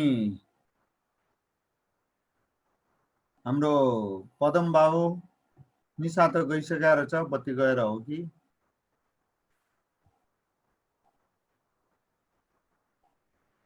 ल भनौँ,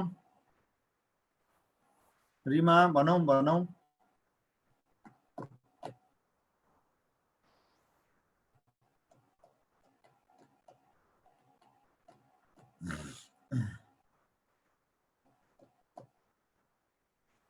तपाईहरु सबैको यो विषयमा चाहिँ तपाईहरु सबैले पालो नपुर्याउनु भएसम्म अगाडि बढ्दिन है त, राति 10 बजे पनि।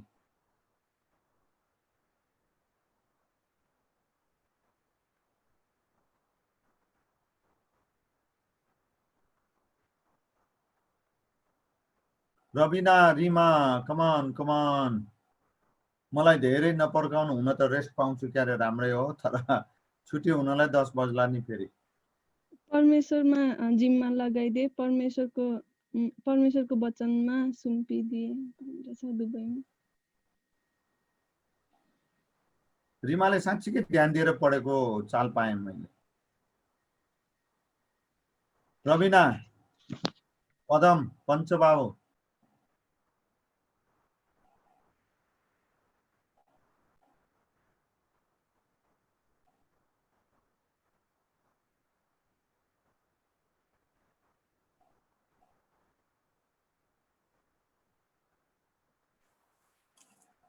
खै त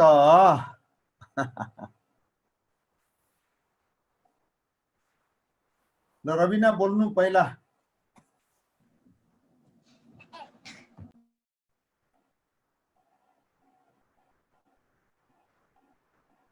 पञ्चबाबु बोल्न आँटेको जस्तो लाग्यो। ल पञ्चबाबु सुरु गरौँ।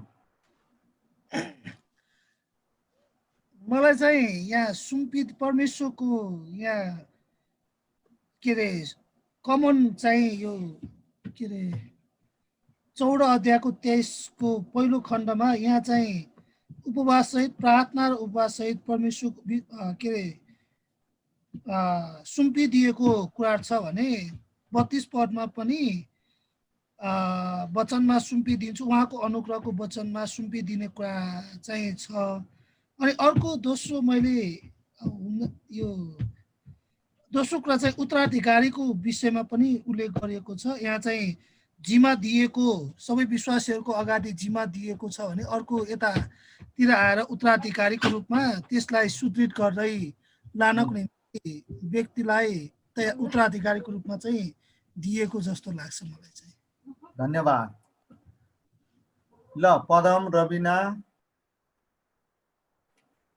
अरू को छन्? कोही म त देख्दिन। केदार भाइको पालो सकियो। गुरुबा हजुर पदम बाबुलाई भनौँ। म अर्को काममा बिजी भए। यहाँ बाइबल ठ्याक्क नभएको भए यहाँ अब अप्ठ्यारोमा पऱ्यो कि तपाईँ भनिहाल्नु, म सुन्दै थिएँ। अलि पर अर्कै काममा है। हजुर, यहाँ मसँग बाइबल ठ्याक्कै हातमा छैन कि त्यो भएर। ल अब भयो, मिल्यो, अब अनुकूल भयो। छैन गुरुबा एकछिन। ल रेसमा भनौँ उसो भए।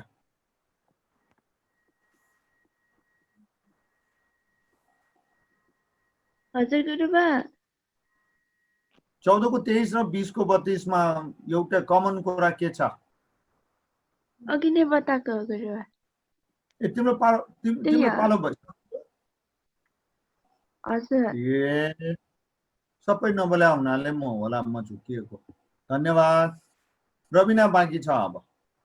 प्रभुको जुन जिम्माको बारेमा चाहिँ दुईटै पदहरूमा चाहिँ कमन त्यही होला, जिम्मेवारी। कसको जिम्मा रे? आफूले विश्वास गरेको प्रभुको। अगाडि भन्न त। अर्को बाबा मलाई जहाँसम्म भनौँ ल। अब बुहारीले मण्डलीको बीचमा चाहिँ घोषणा गर्नु पनि जस्तो लाग्यो मलाई चाहिँ। हजुर यसरी यो इन्टरेक्ट गर्दाखेरि नयाँ इन्साइट्सहरू मिल्छ क्या। मेरो आजको उद्देश्य त्यही थियो। त्यसकारणले धन्यवाद। अब रविनाको कुरा अलिकति क्लियर भइसकेका छैन, कम्प्लिट भइसकेका पनि छैन। गुरुबा हजुर, एउटामा चाहिँ एल्डर भनेर छ अनि अर्को 23-20 मा चाहिँ उत्तराधिकारी भनेर, त्यो दुवै लिडरको त्यस्तो के हो, लिडर रिलेटेड हो। ल रिमाले अर्को डिस्क्लोज गर्यो, अर्को कुरा। धन्यवाद रविन।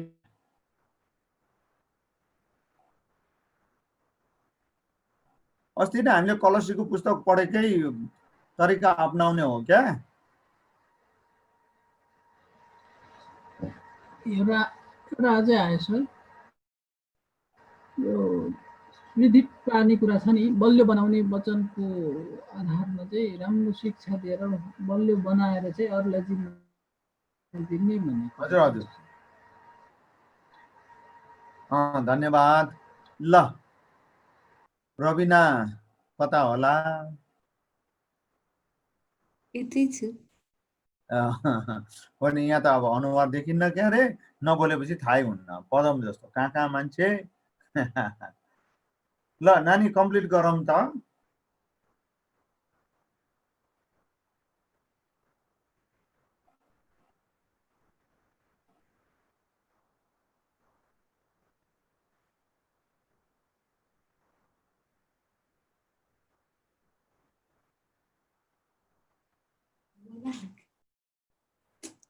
कहाँ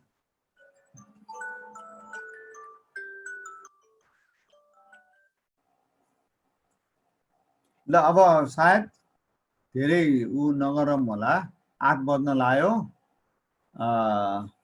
ल अब हेर्नुहोस् है त, तपाईहरु सबैलाई धेरै धेरै धन्यवाद। धेरै राम्रो राम्रो कुराहरू खनजोत गरेर निकाल्नु भएको छ र अझै पनि प्रार्थना सहित अलिकति मेडिटेशनल मुडमा बसेर प्रभुको अगुवाई माग्दै प्रकाश माग्दै पढ्नुभयो भने म निश्चित छु तपाईहरु सबैले एकदम राम्रा गहिरा असल उत्साहजनक र आफ्नै आत्मिक उन्नति हुने कुराहरू तपाईहरु अवश्य पनि निकाल्न सक्नुहुने कुरामा मलाई शंका छैन। तपाईहरु सबै सक्षम हुनुहुन्छ है त। ल अब के रे सुम्पिदिए भन्ने छ अघि कमन कुरा तपाई अब यो पाइहाल्नु भयो। सुम्पिदिए, यहाँ पनि सुम्पिदिए, यो 14 को 23 मा अनि 20 को 32 मा पनि सुम्पिदिन्छु। तर अब तपाईलाई म एउटा यहाँबाट बुझ्नुपर्ने अरु थुप्रै कुराहरू पनि छन्। त्यसको लागि म अलिकति तपाईहरुको दिमागमा उ राख्दिन्छु अनि तपाईलाई बुझ्न सजिलो होस्। प्रश्न राख्दिन्छु म, यो कसलाई सुम्पिदिएको हो अनि कहाँ सुम्पिदिएको हो र कसरी सुम्पिदिएको हो, यो तपाई मेरो लागि ठुलो लेसन हो, स्पिरिचुअल लेसन हो। यो कहाँ सुम्पिदिएको, कसरी सुम्पिदिएको, किन सुम्पिदिएको र कुन मोटिभ इन्टेन्सन मनसाले सुम्पिदिएको, यो चाहिँ चेलापनको सेवकाको लागि अत्यन्तै जरुरी शिक्षा हो। अनि मण्डली स्थापना चाहिँ यसको परिणाम मात्रै हो भन्ने कुरा हामीले अघि नै गरिसक्यौं है त। त्यसकारण तपाईहरु सबैलाई धन्यवाद है त। ल अब हामी यो लास्ट पेजमा छौं। यो लास्ट पेजको कुरा गरेपछि हामी छुट्छौं है त। ल रविना पढौं। ल मण्डली स्थापनाको सेवाकाईका लागि पावलको योजना। पावलले नयाँ विश्वासीहरूलाई हुर्काउने नमुनाको आधारभूत जग बसाले। प्रेरित 20 को 20। पढौं त। प्रेरित 20 को 20। तपाईको लाभ हुने कुरा तपाईहरुका सामुन्ने घोषणा गर्नदेखि र घर घरमा सबैका सामुन्ने तपाईहरुलाई शिक्षा दिनदेखि म पछि हटिन। ल अब हाम्रो टाइटल चाहिँ के छ अरे, पावलले नयाँ विश्वासीलाई हुर्काउने नमुनाको आधारभूत जग बसाले। त्यो नमुना के हो त? अब ल रविना भनौं त, यो 20 को 20 मा के नमुना, कस्तो नमुना दिएको छ? 20 को 20 मा तपाईहरुको लाभ हुने कुरा तपाईको सामुन्ने घोषणा गर्नेदेखि र घर घरमा सबैका सामुन्ने तपाईहरुलाई शिक्षा दिने कुरा। अनि ल घोषणा धन्यवाद। गर्ने भनौं मैले बीचमै रोके जस्तो लाग्यो। भनौं रविना, भनौं, अगाडि बढौं। अनि क नम्बर भनौं, क नम्बर पढौं। 21 मात्रै पढ्दा भयो। क मा 21 मा यहुदीहरूलाई र ग्रीकहरूलाई पश्चाताप गरेर परमेश्वरपट्टि फर्कनु र हाम्रा प्रभु येशू ख्रीष्टमाथि विश्वास राख्नु भन्ने कुरा गवाही मैले दिएको छु। धन्यवाद। ल अब यो 20 को 20 र 21 मा पावलले नयाँ विश्वासीहरू हुर्काउने नमुनाको आधारभूत जग चाहिँ के देखाए त भन्दाखेरि, मौका आओस् भन्ने होइन, गुरु चाहिँ चेला कहाँ गएको छ, घर घरमा गएको कुरा छ कि छैन?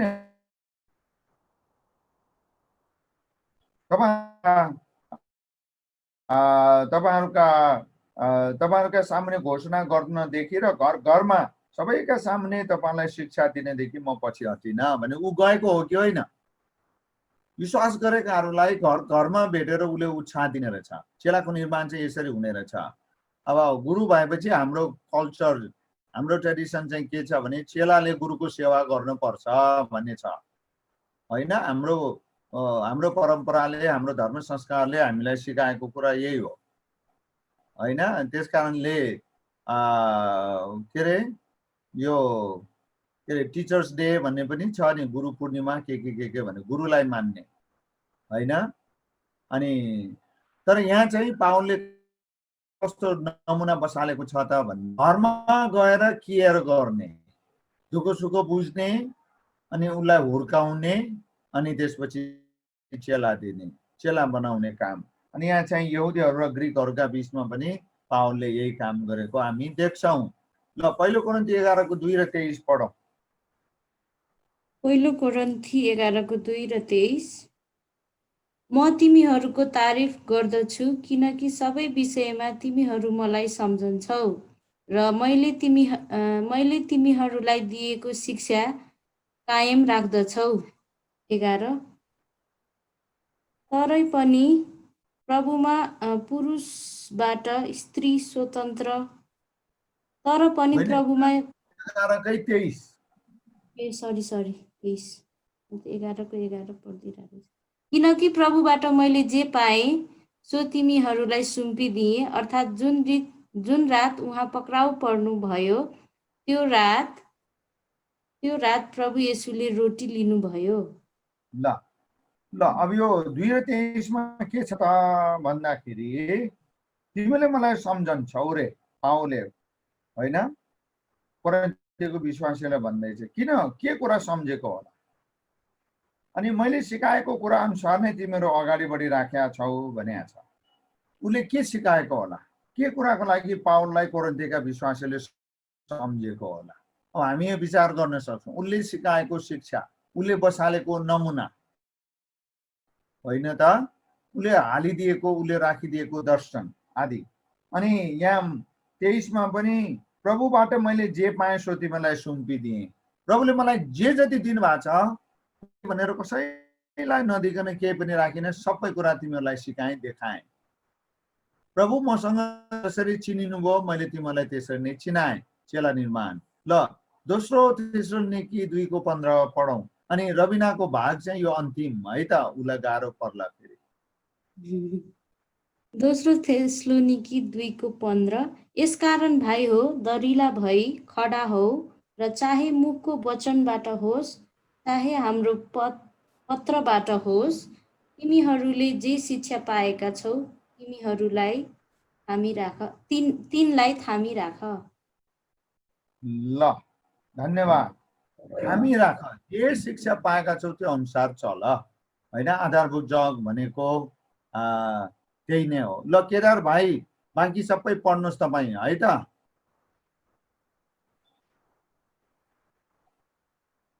हुन्छ सर।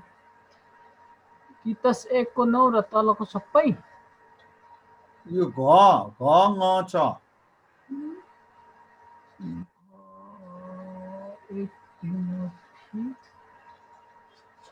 अहिले तिमोथी 6:20 पढ्नुहोस्।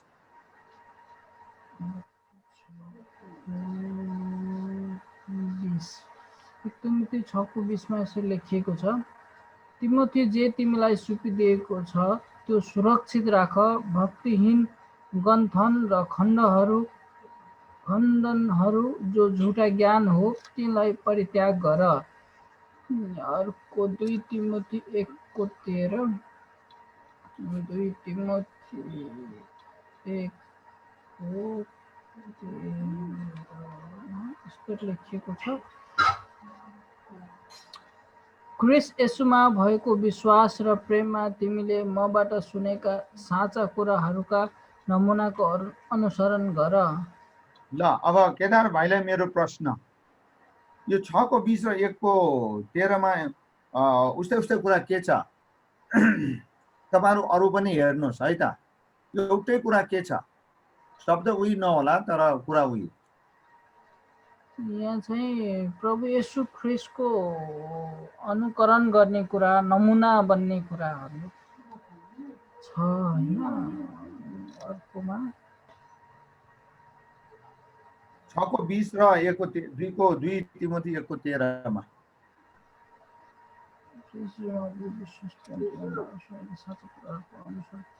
नमुना अनुसरण गर। पावल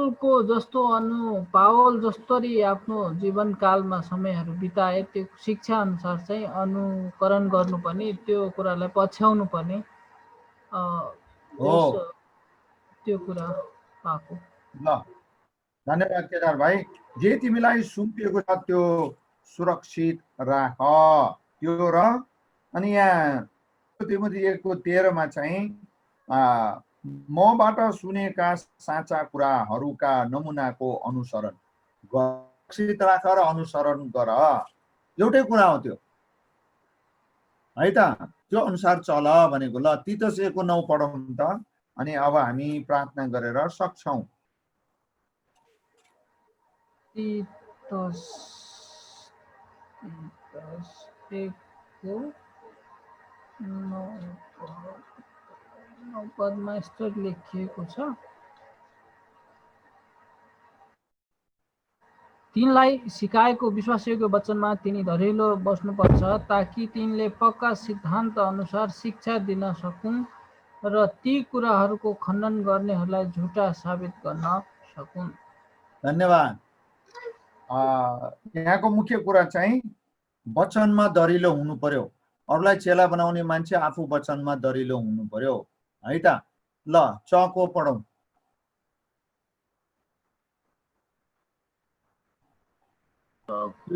यो 6 को पढ्दाखेरि पहिलो कोरिन्थीको 11:23-26 मात्रै पढौँ, 15 को नपढ्दा हुन्छ है भाइ। ल चाँडै गर्नु होला। 11 अध्यायको पहिला यो लाइन पढ्नुहोस् अनि त्यसपछि 26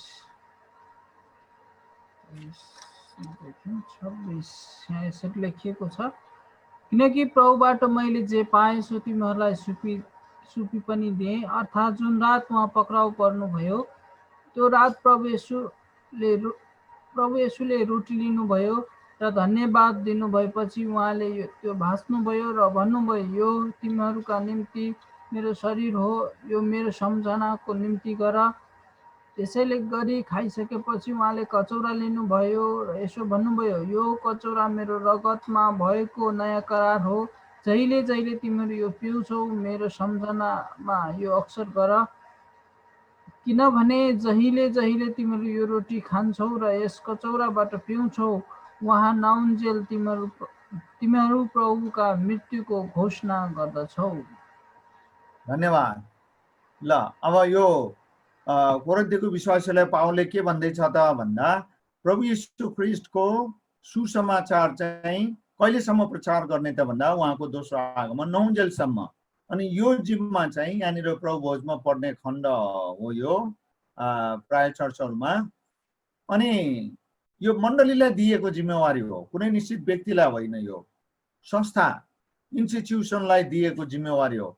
त्यसकारणले प्रभु येशू ख्रीष्टको मृत्यु र पुनरुत्थानको प्रचार चाहिँ अब मण्डलीमा भएका सबै विश्वासीले गर्न जरुरी छ।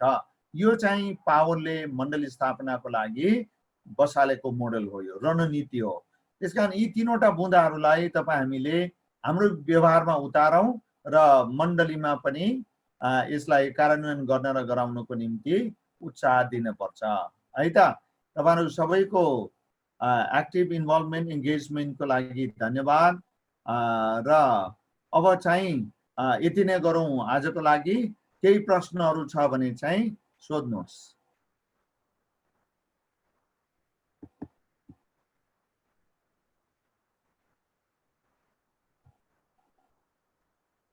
कसैको केही प्रश्न छ?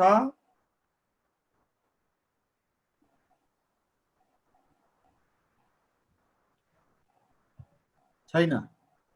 छैन। ल तपाईहरु सबैलाई धेरै धन्यवाद। आज हामी यति मात्र गरौँ अनि नेक्स्ट सन्डे चाहिँ हामी बाँकी कुरा गर्दै अगाडि बढौँला है त। ल अब बाँकी समय चाहिँ ब्याक टु द होस्ट है त। धन्यवाद। जय मसीह।